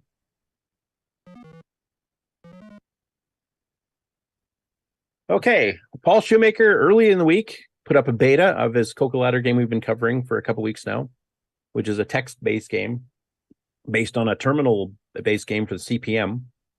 And then within 2 days, he actually released the final results. He must have had enough beta testers to make sure it was pretty clean. So you can actually go get it on his itch.io site. It's one of the name your own price ones. So if you're completely broke, you can just download the game and try it. If you want to chip in a buck or two, maybe for a cup of coffee, you can actually send him a little bit of money through itch.io as well. So you can download that there. If you get our show notes, you can get the direct link to it. But he also released a longer play video of it on YouTube. So I won't play the whole thing because it's 5.5 minutes, but I'll play a little bit so you can kind of get a feel for the game. Basically, collect all the $ money and don't get hit by rolling barrels and stuff. Auto detects whether you got a CoCo 1, 2, or 3 and adjusts itself accordingly. I won't let you read the instructions here because that's boring. Get the gameplay. You're the little spinning slashy thing, and you can jump up on the H's, which are ladders. Jump over pits, etc. And there's different levels with different designs.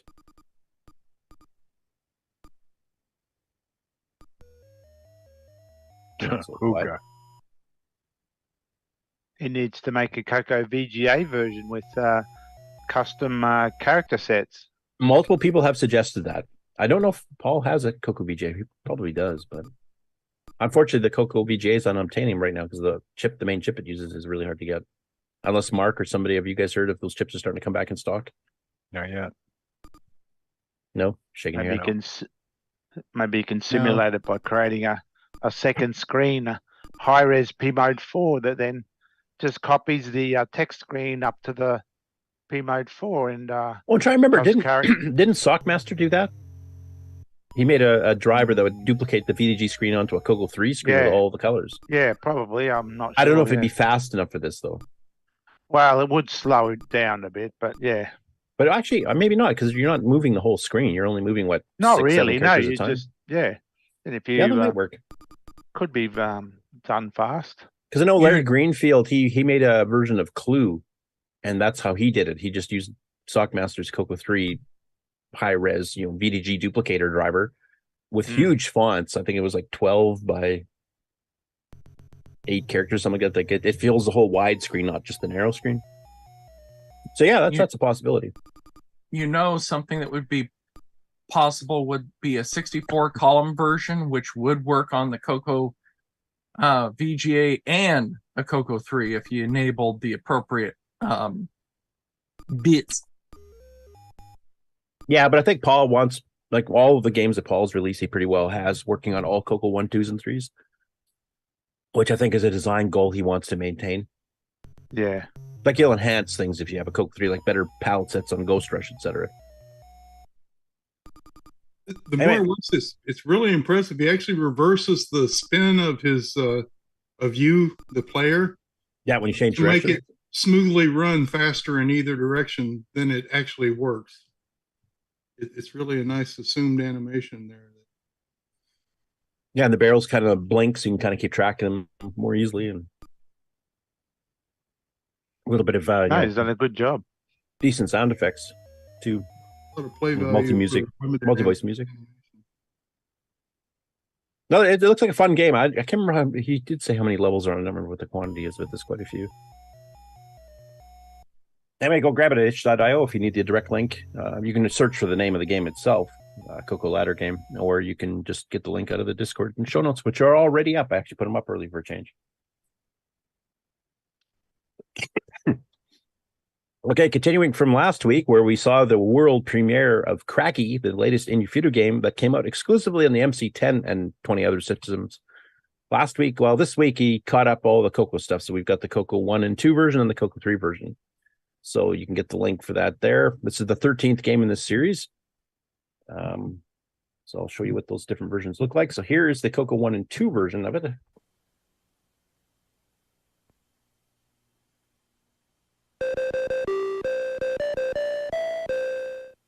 The object of it is to go and collect the stars while avoiding the monsters. As you go up in levels, the mazes change a little bit and there's more monsters to deal with. But you have dissolving pieces of ground here that you can run over and they collapse, and then it just becomes a big hole.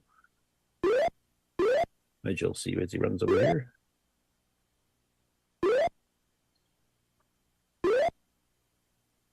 So that's CoCo 1 and 2 version. I'll just switch to the CoCo 3 and I'll let him finish the level. Now he designs all of these for cassette. So you sometimes get little glitches come the disc controller because it tries to do the drive timing stuff right in the middle of the screen thing. So I've been using the raw mail utility to kind of get around that so it runs clean, but there's an upcoming story here. Paris Surratt's actually fixed some of this stuff too, which I'll mention when we get up to this story. You can see the CoCo 3 obviously got more colors and slightly higher fidelity graphics. And he's running all these in composite. He doesn't run anything in RGB, which is funny.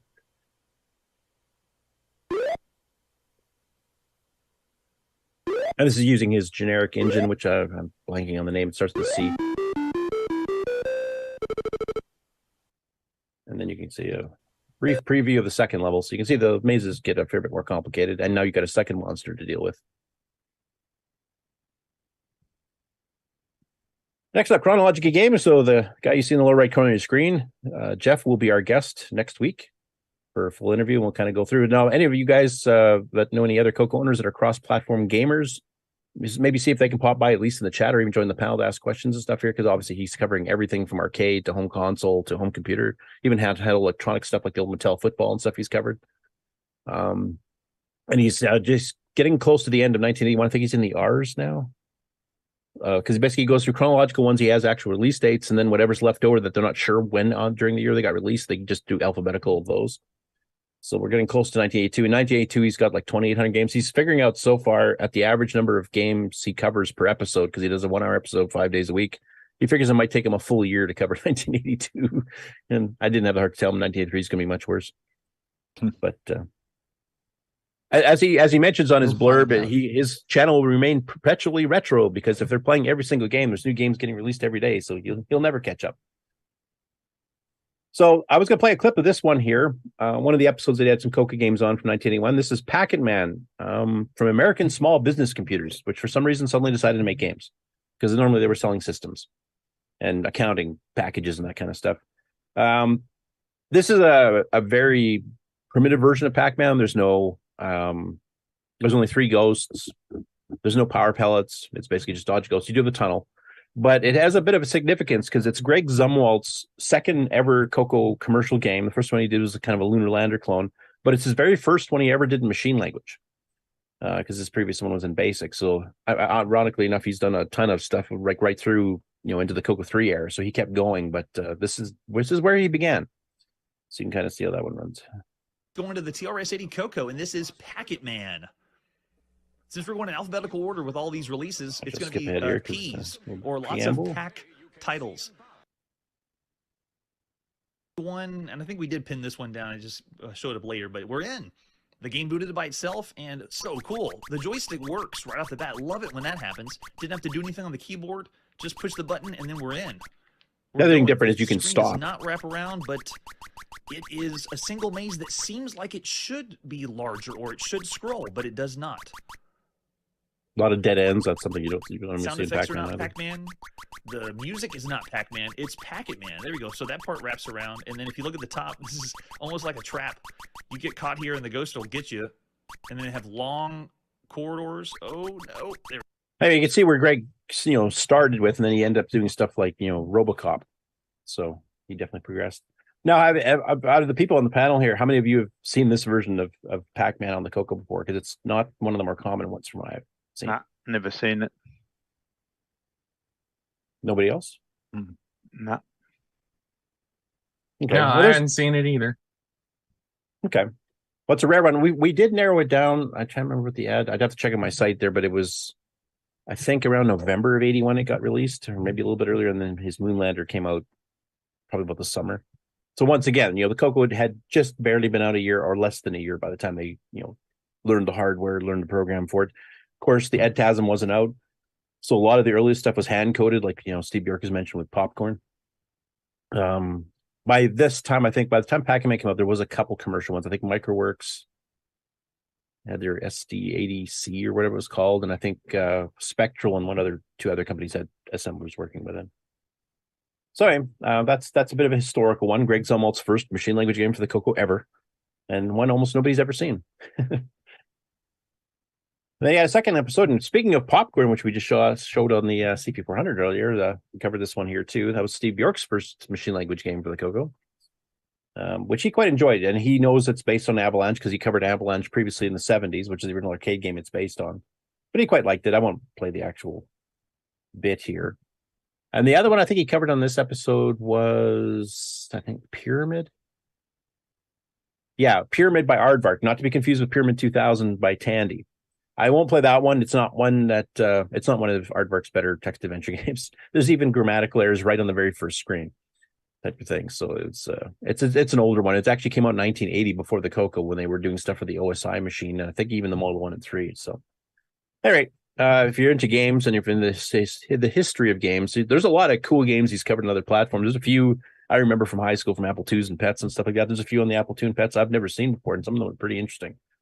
So a lot of good stuff in there. If you're a gamer, you definitely would like his channel. And if you have any questions for him, have them ready for next week. And one other thing he's added just this past week too is he's now created a read-only spreadsheet because it doesn't want you mucking around with it.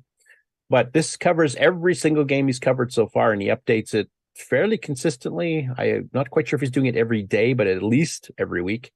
I think he's pretty well doing it every day if he can. So this is basically going through, like here we're starting in 1971, and he's got it listed in chronological order, the publisher, the developer, platform, it's an arcade game, the original Magnavox Odyssey 1, and then just going through, up into more modern times and Fairchild and RCA Studio, Atari 2600 when it first came out. And CoCo, I think, is way down here somewhere. I have to find a 1981 date here. Still in 78, 79, 80. So now you start getting into stuff where you start seeing the CoCo. Like, great, here's one here. Checker King. So anyway, if you want to see if a game you remember back from the early times, and you want to see if he's covered it, because he does want people to let him know if he's missed any, and he'll do little catch-ups every once in a while. So if there's a game that he couldn't find or couldn't get working, there's something that the emulators crash on. Obviously, he doesn't have all the original systems for this. But yeah, if you want a nice historical thing, and this gets updated constantly, so you want to catch to see if you want to find all the CoCo ones, you just do a search for Chair Study Color Computer. You can find every single Color Computer game he's done, or every Apple II game, or whatever you want. And there's some gems I've seen. Like the arcades are starting to have alternate countries now, so we're starting to see Japanese, European arcade games, and there's some pretty cool ones in there that I've never even heard of that I think I might have to download from AIM. They look pretty cool. Okay, now a follow-up on the Infutor games. So Paris Surratt, who of course has done a ton of stuff for helping me convert a bunch of the DICOM games to run on the Dragon. He's of course the person that does the Sinclair Spectrum AGD engine conversion to the CoCo, which now has 250 plus titles converted over from that. He's actually picked up these Infutor games. Now, one thing the Infutor games do is they allow you to use arrow keys, or was it IJKM for your cursor control keys if you don't want to use arrows, which is a bit awkward on the hands, which I have to agree with him with. So he's done a couple of patches to all 13 games. So these patches said you can use QAOP, which means you can use two fingers on each hand for up, down, and left, right, opposite from each other, which is kind of like how the original arrow keys were laid out, and Rick Hewlin's Key Fix actually supports this now too. You can rejigger the keys as to where you press them. Because the CoCo 1 and 2 had a lot of games that play really well with two hands controlling the two different directions, left, right, and up, down. And if you try to cram it all in one finger, you just cramp your fingers up and then you can't play for crap. So he's got that patched in here. So it does a QAOP. He's made them into virtual disk files because the original versions that are all coming on the Infuse site are all meant for cassette. And like I mentioned earlier, you start getting little glitches on the screen. Occasionally, it can even crash because the disk timer and stuff's still trying to run. And where Disk Basic puts all of its variables is right in the middle of the graphics screen for a cassette system. So that does cause problems. So as he mentions here, his patches, he's modified the CoCo versions as well to be able to use the QAOP or the arrow keys if you want. It detaches the Disk Basic completely and disables the DOS. You don't have those little glitches happening. And he's got it all built in with a little basic loader. So you just type run the name of the game and away you go. And he's got the various versions you can download right from the archive, the World of Dragon archive from the forums. You can get the Dragon short name ones, which is more meant for an STC type system, and the long names more meant for emulators. And the same for the CoCo. And then, of course, he does screenshots of the various games. And there's games here that resemble Scramble and Bosconian and Galaga, and then some original game too. So, I mean, there's a good variety there. And obviously, Infinito is continuing to add more stuff as they go. Because this one, I wasn't expecting a new game, and then it just came out last week, I think, or 2 weeks ago. The new Cracky game. So,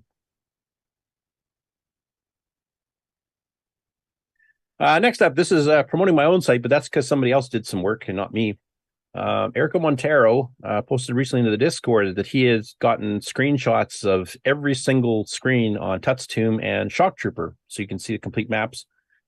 Me playing on the emulator, I could not get far enough to get them all. I would be able to do like a level and a half or something.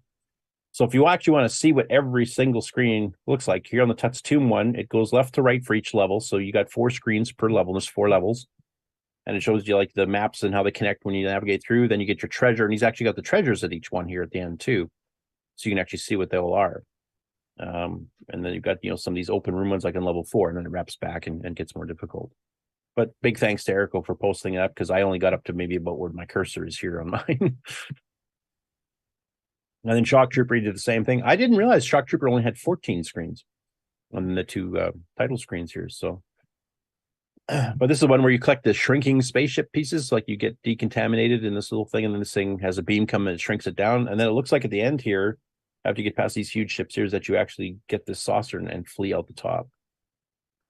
I don't think I've ever actually done that.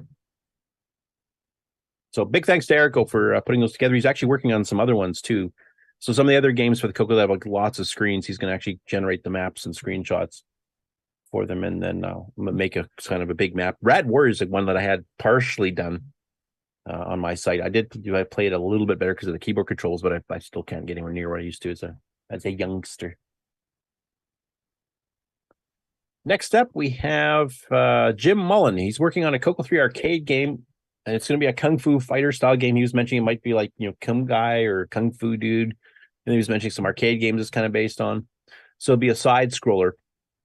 And he's not doing it in machine language. He's actually doing it in BASIC, but he's using Jeff Steidl's Graph Express, which is a graphics and sound system that Sundog sold. Now, I know Paul Thayer tried using it for some of his game projects because he didn't want to do the full assembly things. That takes a lot longer to do. His problem was that graphics engine takes so much basic overhead that your basic program has to be fairly small. I think it's like 14K max or something like that, rather than 24 to 28 or whatever is free normally. But it looks like he's going to try to get this. He's going to have it so you load levels. He's actually asking on Facebook, what would be having to swap disks too often if you're running this on real hardware, on a real floppy drive? Because he said basically you can only fit 1 or 2 levels worth of graphics and map data per disk because of the 35 track disk limit. And he didn't want people to get annoyed. I think if the game, if it plays long enough and you're getting a good 5-10 minutes out of each level, and you can fit a couple levels of disk, I don't think that's a problem. Or if you 512K, maybe preload them all. Just insert disk 1, loads everything up, insert disk 2, and just keep going, kind of like Contras does. That might be an option too. But anyway, I just want to show some side scrolling using the Graph Express routines.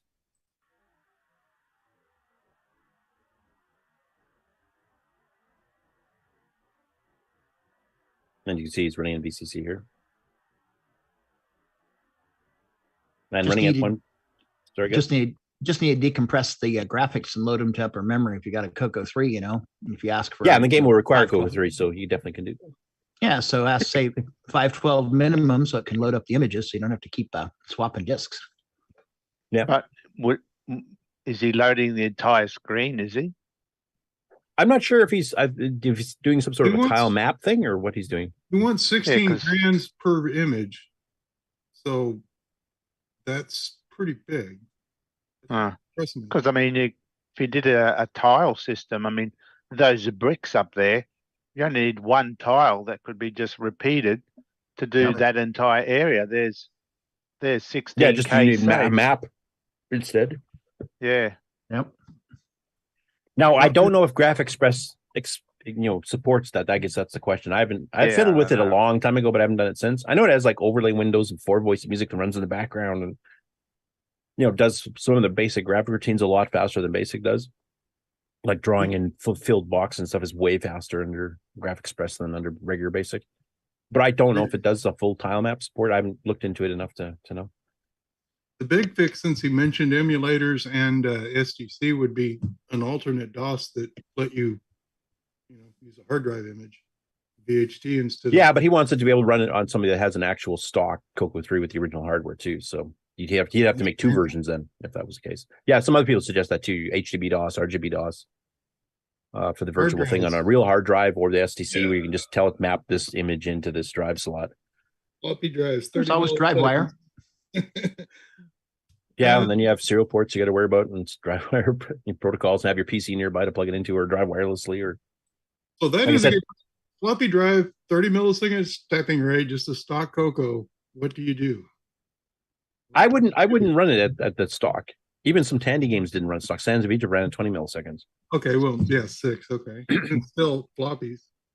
Yeah, I assume he wants 35 track single sided from his specs. So. That's what he wants to be able to run. I mean, honestly, only the very first tech drives from Tandy were only 35 track. Everything after that was 40.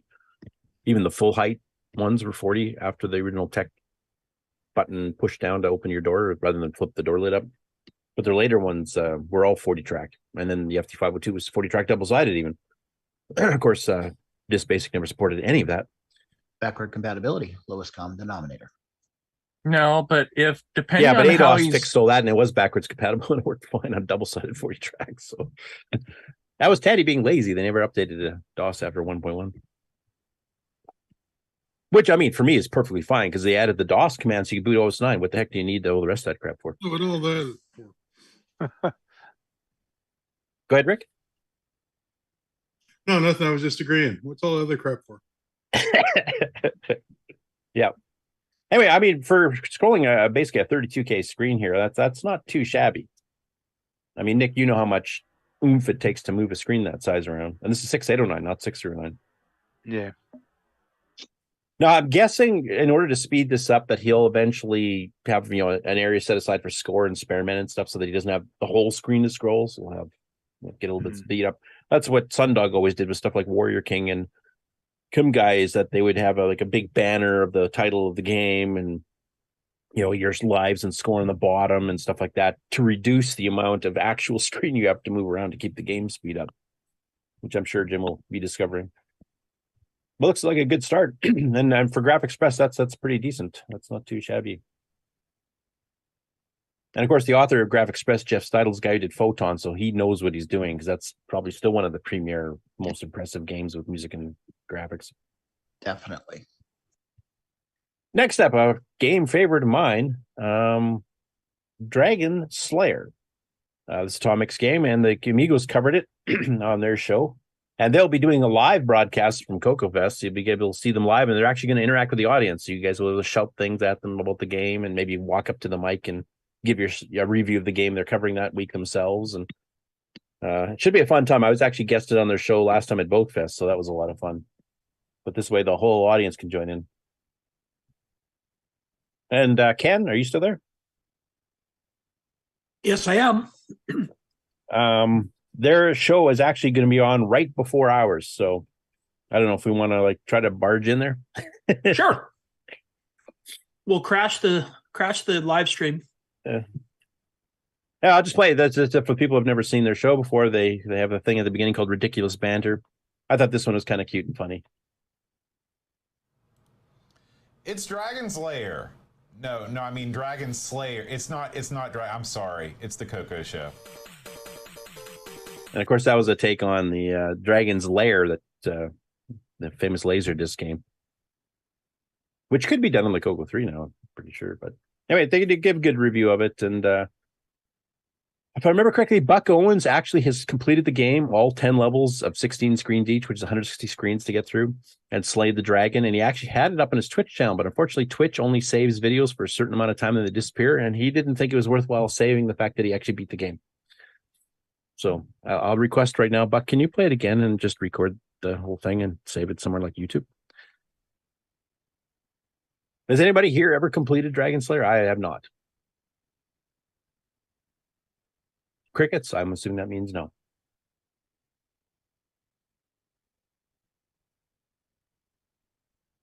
And this is following up on Stone Raider 2. This is the second Boulder Dash clone for the Dragon. So they had more versions of it, twice as many versions of Boulder Dash than we did. This one's called Boulder Crash. And I'll play a little bit here so you guys can see what it looks like. I have not personally ever played this one. I don't think I've ever seen it before, actually.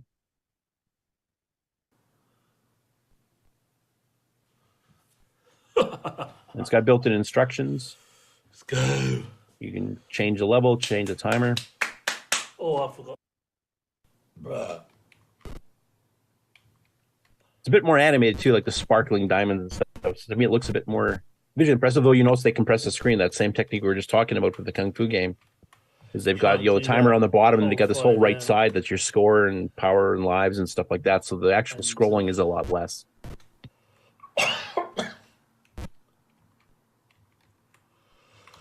Anyway, I'm sure Sixie has seen this one. I have not. This was a new one on me. So I'm even more further behind on my games page. And that's it for the Game On News. So if you want to do a quick commercial break, I'm going to go get a glass of water. Okay. And then I'll come back and do the regular news.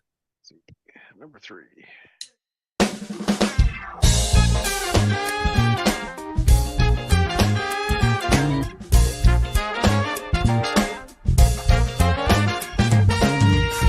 Hi, this is Rick Adams, author of Temple of Rom and Shanghai, and I, like you, am a citizen of the CoCo Nation.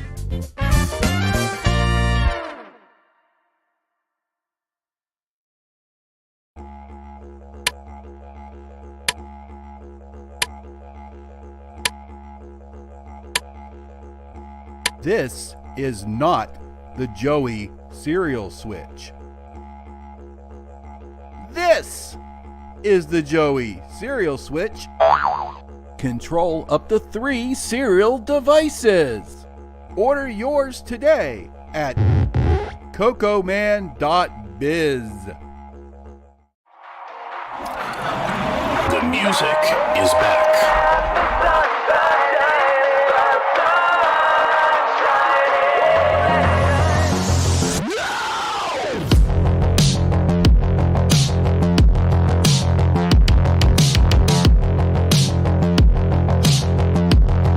Maestro available now, only from Retro Innovations. Go the number 4 retro.com.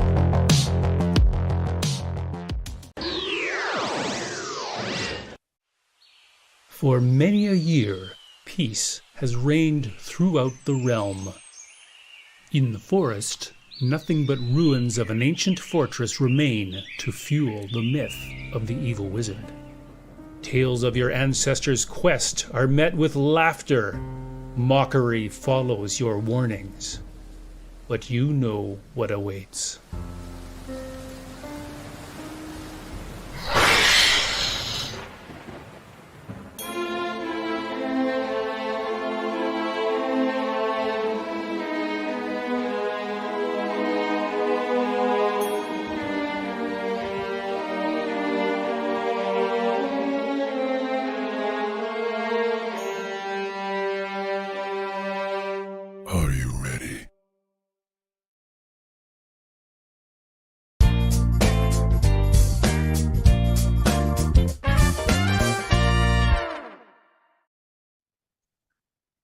Okay.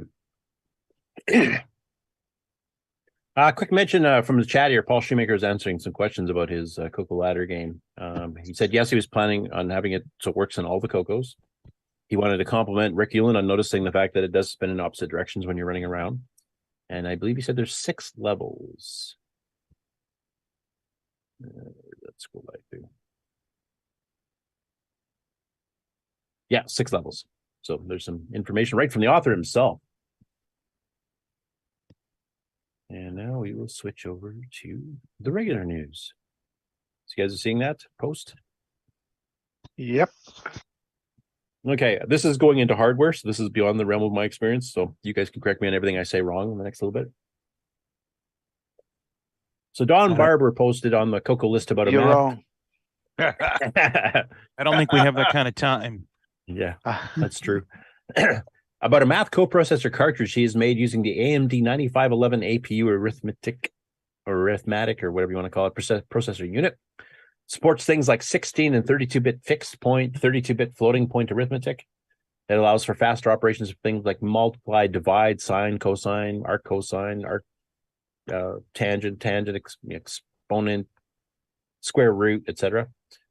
And supporting functions. The chip supports parallelism, which means it can process more at once, and it also can be running in the background while the CoCo's off doing something else. You can send it something you want solved mathematically, continue doing on from other things that's not math related, and then get the result. You can actually tell it, you can poll it to see when it's done, because the various commands, some of them take longer.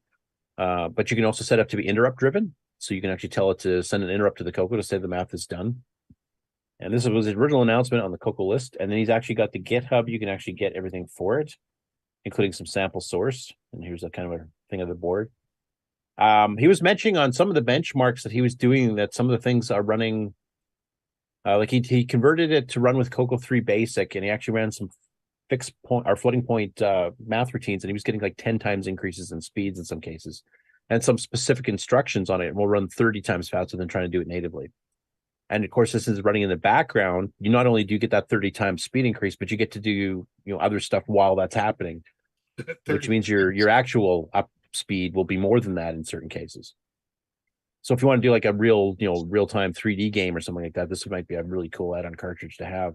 And I mean, the fact that you already hooked up to Basic, the fact it can be interrupt driven means you could just create a module in OS 9 and then just call it from Basic or C or assembly, whatever, and have it come back with the results ready for you to go. Now I've from my reading some of the background, it sounds like this chip has been hooked up to other 8-bit machines in the past as well. Has anybody here heard of this before or on other machines? So what details do you know, Mark, since it's fairly new to the CoCo? Okay, I have actually that I got in an Apple II, real Apple II, many years ago from my dad. It came with what's called MuSpeed, and it has this same AMD 9511 on it. Unfortunately, I couldn't find the actual documentation on it or the software drivers because I patched AppleSoft Basic to do the same type of things that Don's doing here. But I did find another company that was called California Computer Systems that had a similar card that was set up the same way, and their test routine and their manual passed on the one I have. So I know basically a little bit about it. I know it's been around forever. It was designed to be interfaced to the 8080. That's why it's kind of funky to work with the 6809 or even like the little Indian, big Indian stuff, or yeah, that too. Yeah, I think it's actually big Indian. So I think it's probably more natural for the 6809 than the 6502. But anyway, so they've been around for a long, long time. I actually have a picture of my card. It's a ceramic chip, I believe, with gold for the top. Of the one on the card I have. So I have one for the Apple. It's kind of cool. I just never figured out how to leverage it. So I'm looking forward because he's actually got some code here. And I'd like to see, I've looked at his GitHub, look at the code he has for patching the CoCo. Because maybe we could do something for the Apple. Yeah. He's got the schematics available. He even tells you how to actually, send the schematics up to a PCB manufacturer like PCBWay or somebody and actually have them make the boards for you. He's got the basic patches listed here. He's got some sample code. Here goes into... What's that? TCAD, not Eagle. So us common plebeians can use these files. But here he goes at a bat. Go ahead. I was going to say a lot of shared files are in Eagle, which is $4. Nice, but so these are in KiCad, which is free. So I like free. Yeah, free's good. So he goes into some specifics here. Highlighted this paragraph here. Some hardware floating point divide can take 184 clock cycles on the AM92511, but may take 13,000 on just using the CPU with the software. This is 6809, of course. 609 actually has a few. Actually, no, it doesn't have any floating point, but it does have some 32-bit integer divides and stuff. But he mentioned that one specific thing is up to 70 times faster. And it's you can get a 4 megahertz version of that chip and actually use that as well. He's only using the 2 megahertz version on those speed tests, so 140 times faster. Basically can happen. And here, a quick benchmark executing in BASIC with his little patches into BASIC here. Now, BASIC still has to do all this interpreting and decoding of instructions, etc. So there's a lot of extra overhead. You're not just doing raw math.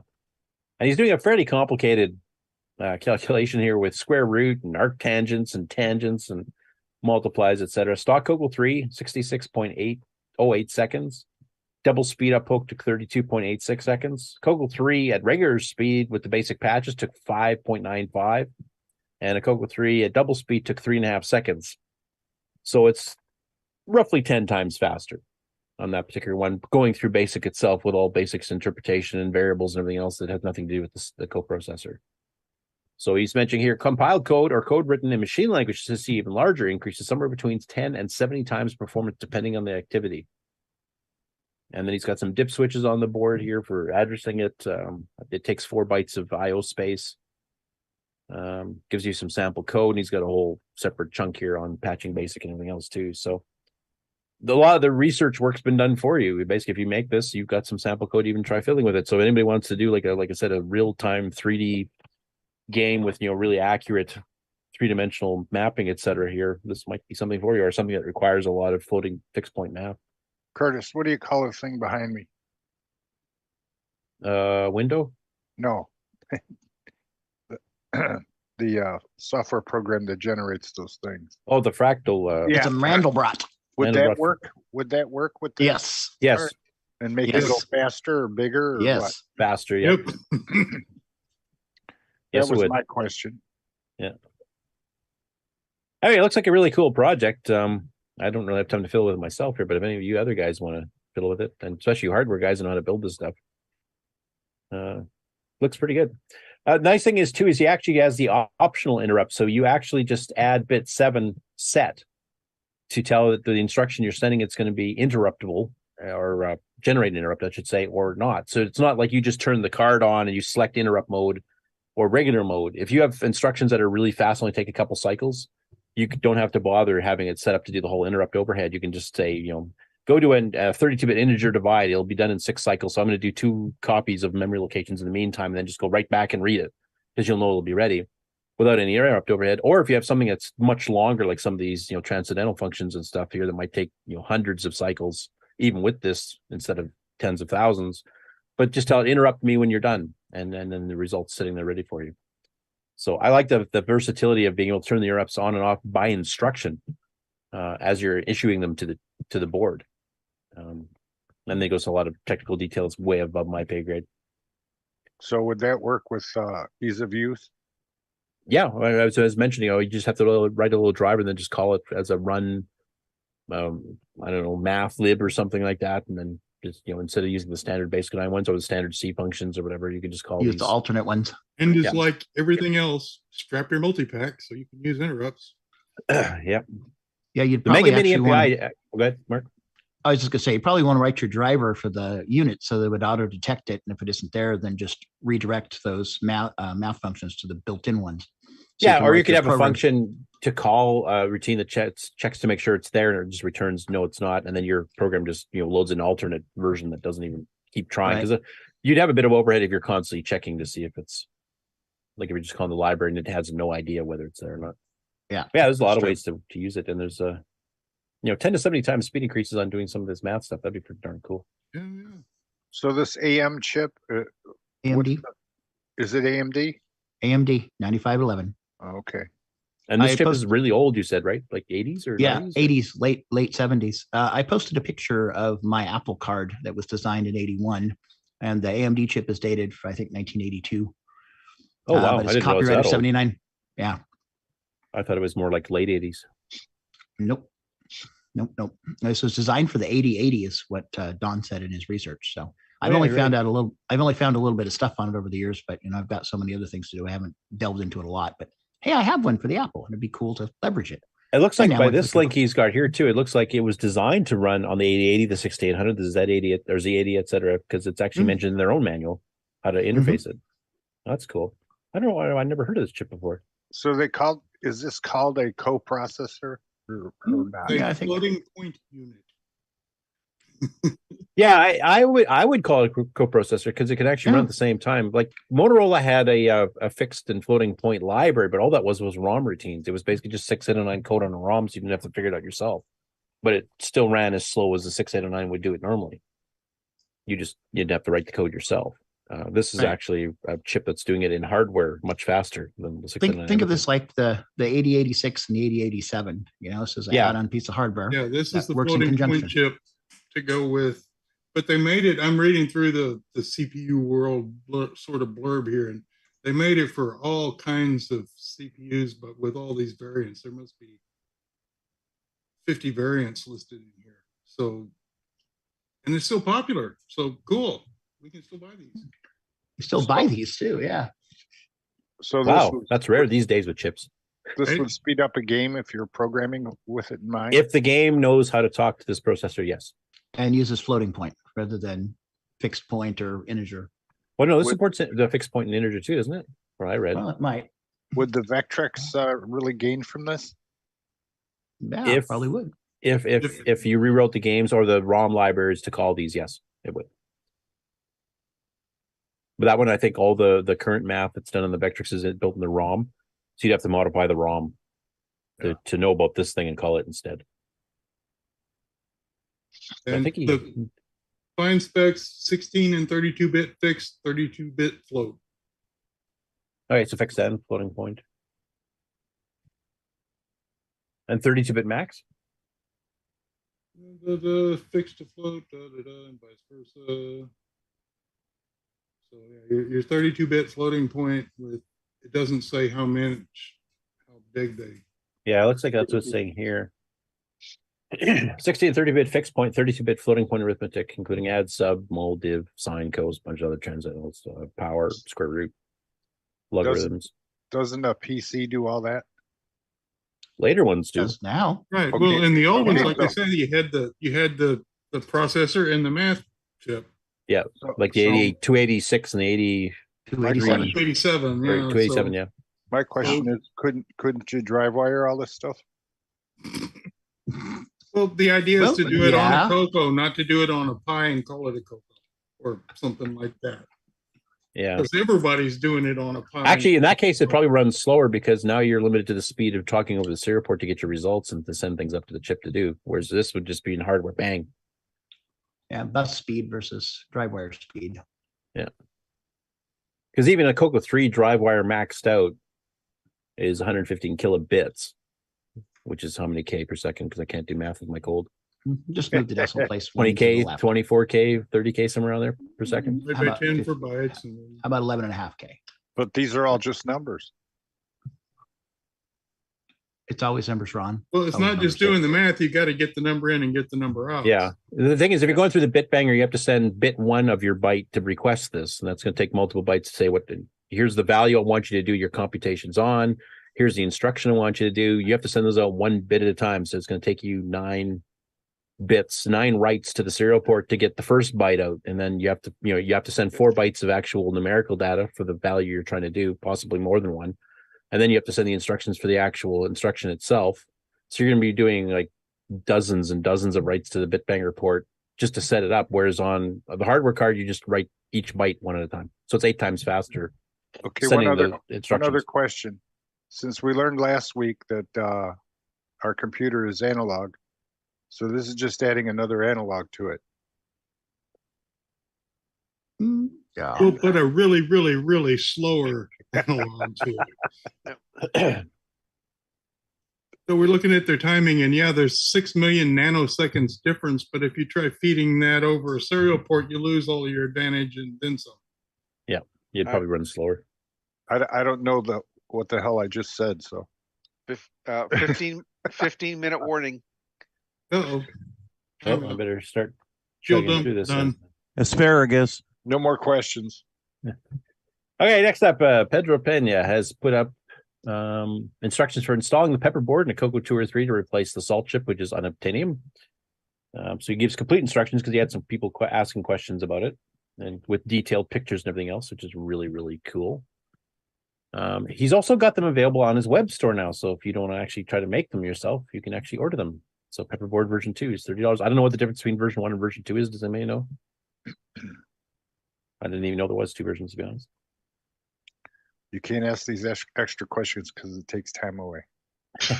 Keep going. Keep going. Okay, next up. Excuse me, didn't hit the button in time.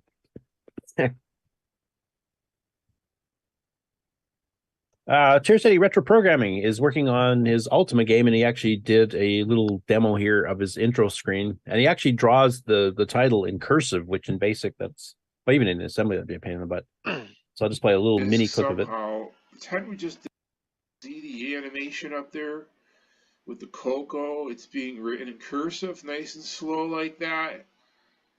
Okay, and then you I wouldn't have want to take the time to plot all this.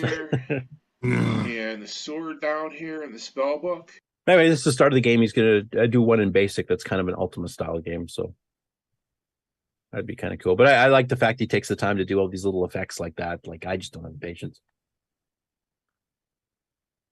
Next up, Alan Huffman on Sabitha Software goes into another deep dive on how tokenized basic lines are stored, and also that the 249/250 character limit that he talked about in the previous blog post is the maximum you can put in size. That's more limited to the input commands, like input and line input. Basic itself doesn't have a limitation on the line size, because basically the header for each line has the line number, encapsulated in a 2-byte integer, and then an offset to the next instruction as a 2-byte integer, which means you can access all 64K. And we covered last week that Carl England had released a utility that you can actually crunch your basic programs drastically. If you wrote a program that had no if-thens and no go-tos and no go-subs, you can literally make a line that's like 24K long. And it would process faster because now it doesn't have to go skipping over the line numbers and figuring out line numbers and all that crap too. So you can actually use it to optimize, some of your code down. But he goes into a deep dive explaining how that works and how the headers of each line works. And then he kind of proves that, yeah, you could have a basic line that's 24, 32K long. This is an update. I think, Grant, you covered probably most of this already here. It was an update from Jim Brain himself, the president of Glenside, about CoCoFest 31. Mentioning, I think at this time there was still one table left, which is now gone. He tells us about where you can go get the shirts, which I saw some people were wearing. Bit on the fact that the hotels will stop at giving a discount, a pretty large discount as of March 31st. So if you're planning on attending, go get it now.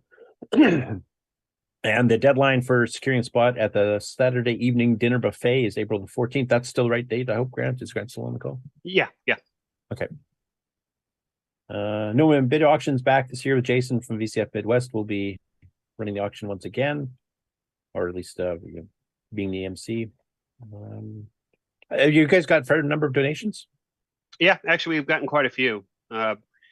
Bob, who passed away last year, will be getting a lot of his stuff to auction off. So times to clear and that type of stuff.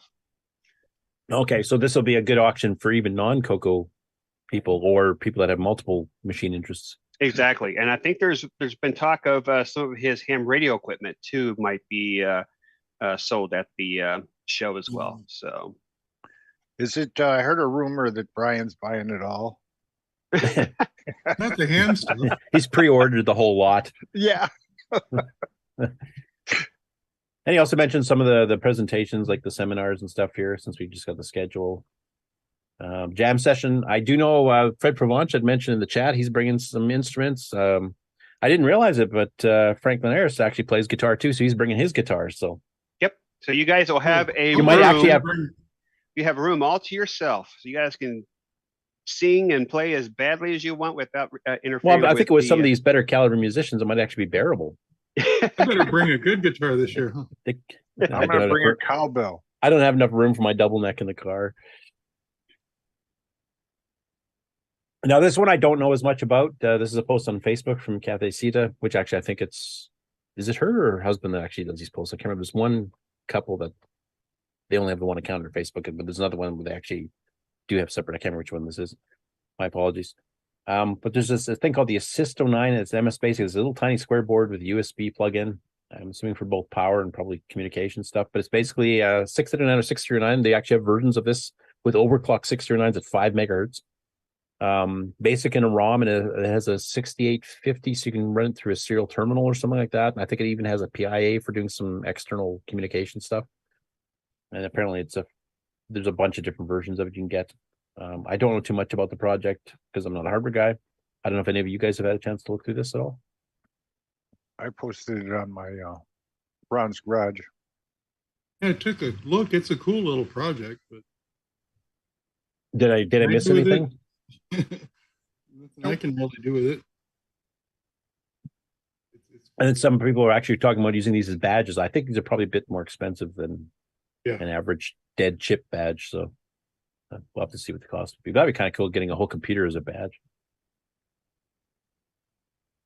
Antonio Caballero has been doing throughout the week trying to get Max 10 running on emulators with varying bouts of success and failure. And he finally comes out that MAME is the only one currently that will run it properly because it has to emulate the high-risk joystick interface. And if I remember, Colorware had a custom one, but was that only for CoCo Max or was that for Max 10 as well? I can't remember. But basically, the only place it fully runs properly is MAME, though Jay, who works on VCC, has mentioned he's got some internal patches that should fix it. I don't think he's released them yet. I think he's still fixing some other things too, but that sounds like VCC should get the ability to do that, and I'm sure Kieran will delve into this too at some point. For those who don't know, Max 10 was desktop publishing software that was sold as a bundle called The Works with CoCo Max 3. So you can do all the graphics in CoCo Max 3 and actually import the graphics into your text document, which can have variable size fonts and all kinds of fancy stuff. It's actually really the only full desktop publishing of this caliber. We had multiple other ones like Newspaper 09, Home Publisher, mixed favorite because of the sheer blinding speed. But this was the premier one. So I'm glad you actually found a solution that does work, and it sounds like there will be some updates coming to the other emulators, so they should catch up. I do know that Max 10 and CoCo Max 3 would both work with the custom emulator because I had a bundle that did that. So there might be weirdness there. Yeah. You mean the custom interface? Yeah, I had a bundle where both programs worked with the custom interface that came with the graphics thing. So it was strange at one point, and so there may be differences in the code. So yeah, this makes sense that VCC might need a tweak. You totally faded out the end there, Rick. I know what you said. Oh, sorry. Nothing important. Okay. Just before I get into this story here, I wanted to mention too. I made a note here in the notes for the show, but Nitrous 9 EOU and CoCo SDC's latest firmware not getting along. It turns out there's two problems that are happening. One, Rick, you helped kind of figure out its base because you've been having the same problem with the network stuff, where the 86 gimme has some timing issues with certain things. Right. And basically, the boot screen we have on EOU is a 40 column, but a special mode where it doesn't have attribute bytes. It doesn't have underlined different colors because we said we might as well save the memory. We can just store text directly. If you have an 87 gimme with older dynamic RAM, it works fine. If you have 86 or 87 gimme, but with static RAM, like the modern upgrades, 512K, 2 meg, 8 meg, it works fine. On original 86 gimmes with the original dynamic RAM style hardware, like Tandy and Performance Peripherals and a bunch of other Hemphill electronics that did the upgrades, it doesn't. It will just randomly crash, not always in the same spot. So there's definitely a timing issue going on there. We did do some tests with some people in Discord. If we change that boot screen back to a 32 column, like the standard VGD one, it does work. It will boot up fine. So the 1.0.1 release of EOU, when it comes out, will have the 32 column one. Now, the whole reason we switched to 40 is we wanted to be able to keep what type of a boot you're booting on, like Nitrous 9 6309 or 6809 or Gimme X or whatever. We wanted to keep that on the screen, even while it's writing all the modules that's verifying as it's loading in the boot. So what we're going to do is we're going to shift the text from the middle of the screen down to near the bottom so you can still have all the debugging information you need and still know what version you're booting. So that'll be fixed there. And then the second part is the firmware update has a problem in timing in general with EOU, and I haven't heard if anybody's tried it with older versions of Nitrous 9. But we haven't changed the CoCo SDC LL driver, low-level driver, much at all. So I'm suspecting it might not even work with 3.3, although somebody can correct me if I'm wrong on that, or if anybody's tried it yet. But basically, people that have done the upgrade, if you update the CoCo SDC DOS itself, that works fine. If you update the firmware to 127, that's when it will no longer boot 609. It'll boot 609 just fine.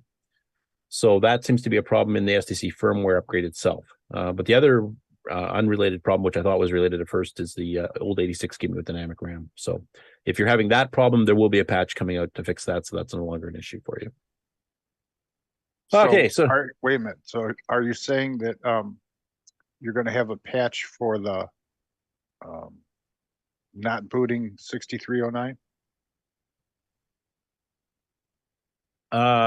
If it's a dynamic RAM 86 gimme related boot problem, then yes. The other one, Bill Noble's actually got him in contact with Darren Atkinson, because I mean Bill understands hardware better if they need to talk about hardware, what's happening under the hood.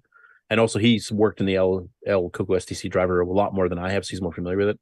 And he's not longer so busy at work, so he's working out with Darren to see if they can figure out what's going on to fix the general problem where it just doesn't boot 609 at all after the firmware update. So that isn't fixed yet. Well, the fix is revert back to the previous version of the firmware. So works. that'll be on 1.01. Well, that's up to you, because you have to update your own CoCo SDC. I can't do that for you. You have to back it to the previous version of the firmware. Oh, well, okay. Until if Bill and Darren can figure out what's wrong and they can fix the firmware, or we can fix the driver to adapt to the new firmware or something like that. Like, I'm not sure what the ultimate solution is going to be, but we'll figure out something. It's still being worked on. So I can't even give you a firm date. The other one, I know I just have to swap out the REL module, and then that issue with the older gimme and dynamic RAM will be fixed. Okay, thanks. Okay, so here we got James Diffendaffer. He posted the video and source code for the animated running cat that he's previously made a CoCo 1 and 2 version of. This is the CoCo 3 version of it. I'm going to skip ahead since we're running on time. So he does a little drawing of the cats, and then you get to see it run across the screen animated. And in the actual post here, you can actually cut and paste the actual source code if you click the more button to get it all. So you can actually just throw it into an emulator real quick and try it yourself. This was an interesting discussion that started on the Motorola 6847 page, which of course is the video display generator chip we have in the CoCo, and it's actually been out in multiple machines, Acorn Atom and a bunch of others, even before the CoCo was released. And it's about using an RGB or circuit for the RGB here to actually change the colors on the fly, kind of like the CoCo VGA does. And this is a mock-up version of taking Puyan and basically just replacing two colors, replacing magenta with black and the cyan with green, and it already looks a lot better. Honestly, Puyan's a bad example to pick because they did just pick the other colors that it would have looked fine anyway. But that's not what they did. So that sounds pretty interesting. It's kind of an alternative way of getting other colors, and they're actually talking about having settable palettes and stuff, kind of like the CoCo VGA has itself, but this is a simpler circuit from what I understand. Me not being a hardware guy, I might be blowing smoke, but hopefully I understood that correctly. But it's been cross-posted in all the other CoCo related groups on Facebook as well. So this is a hardware thing, not a software thing. Yeah, okay. Hardware. In the Motorola 6809 group, person calling themselves Jacob Da Scientist, who's from the Netherlands, has got a first batch of boards in for new PCBs that he's working on. It's a Uniflex capable 609 system that was originally designed by Kees Shoemaker. And Uniflex, if I remember correctly, that's a version of Flex that actually is multitasking multi-user. I think it's kind of like the OS9 version of Flex or something.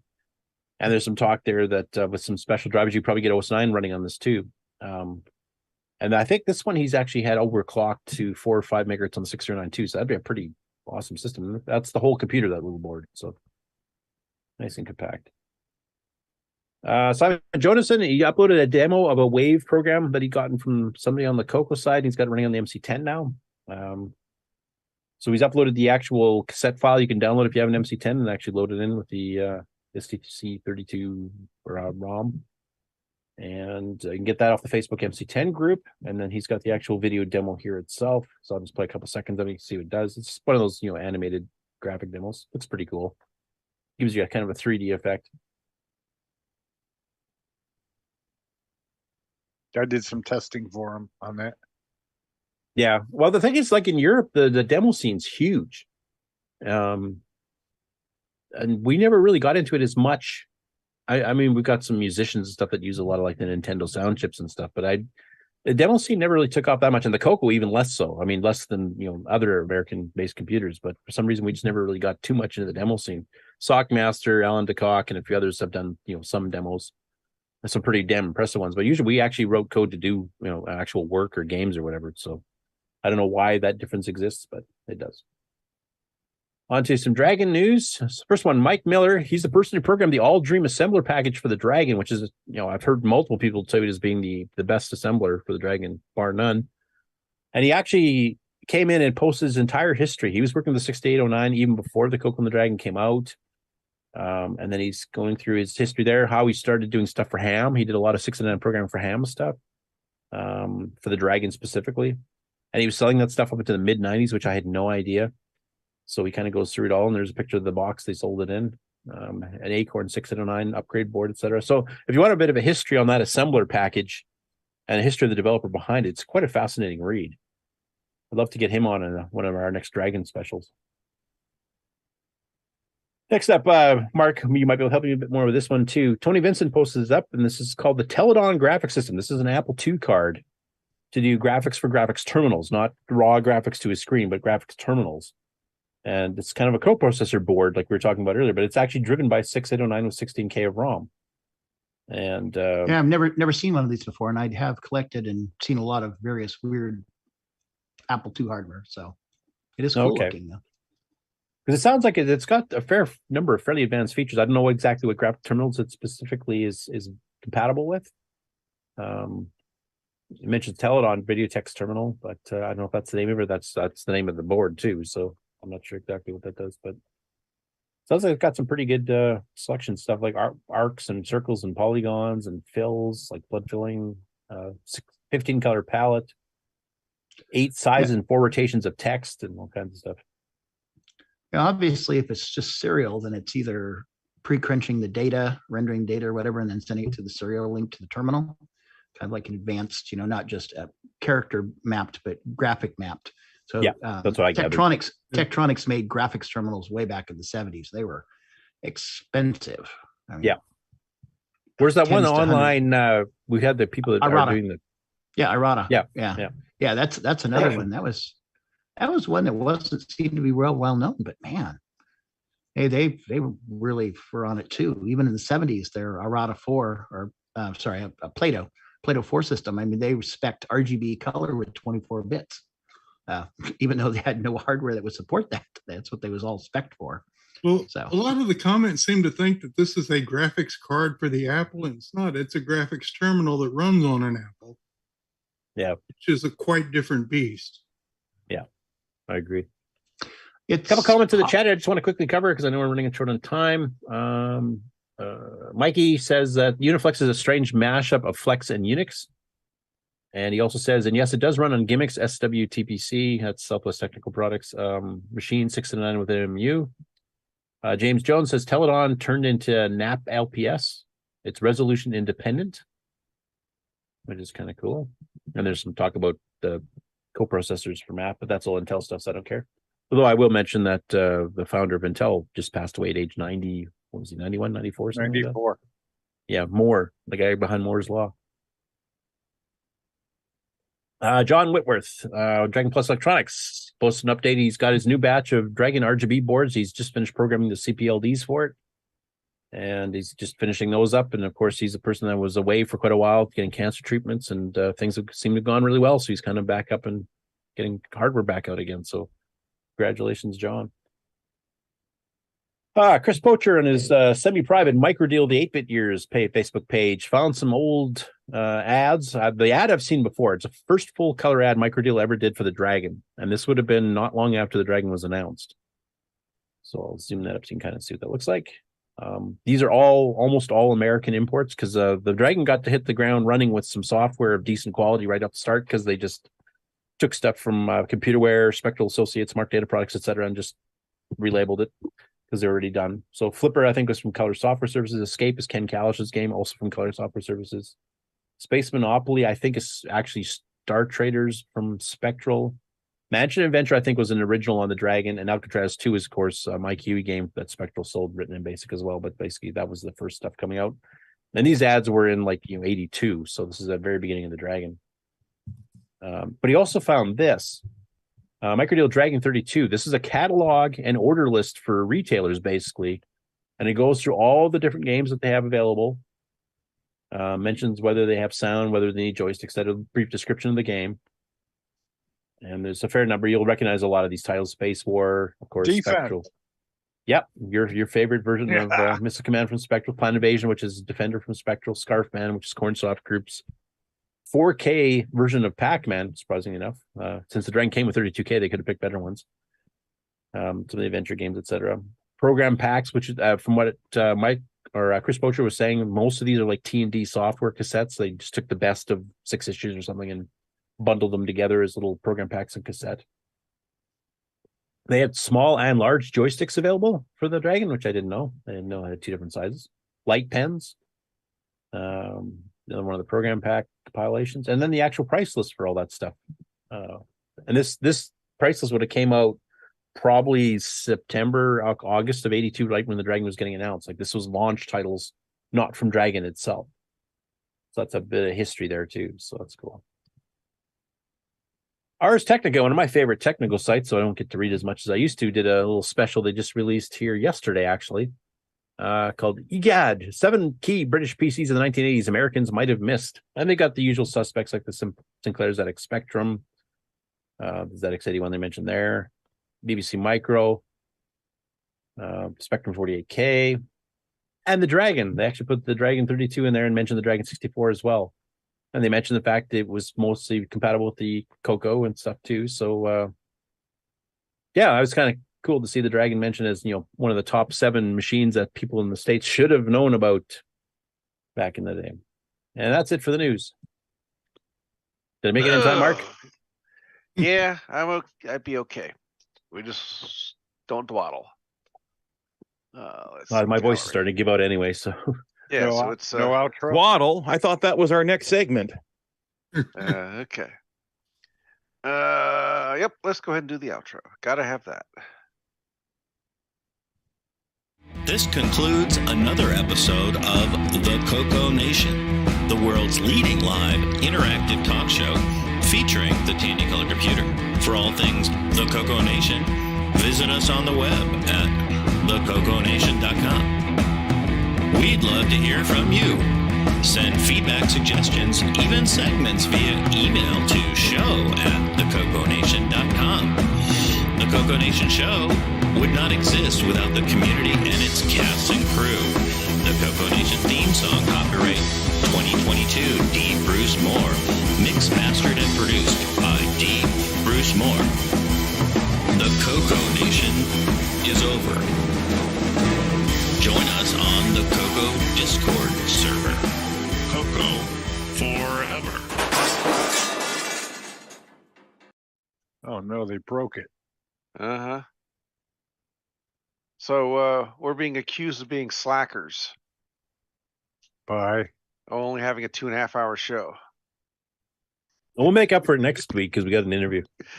It's all right. There you go, 6. We'll make it up in volume. Yeah, Or at least bulk. Make it in Yes. bulk. Okay. Say goodbye. Outro time. everybody. Goodbye, everybody. Bye, everybody. Bye, everyone. Bye. Yeah. Ooh.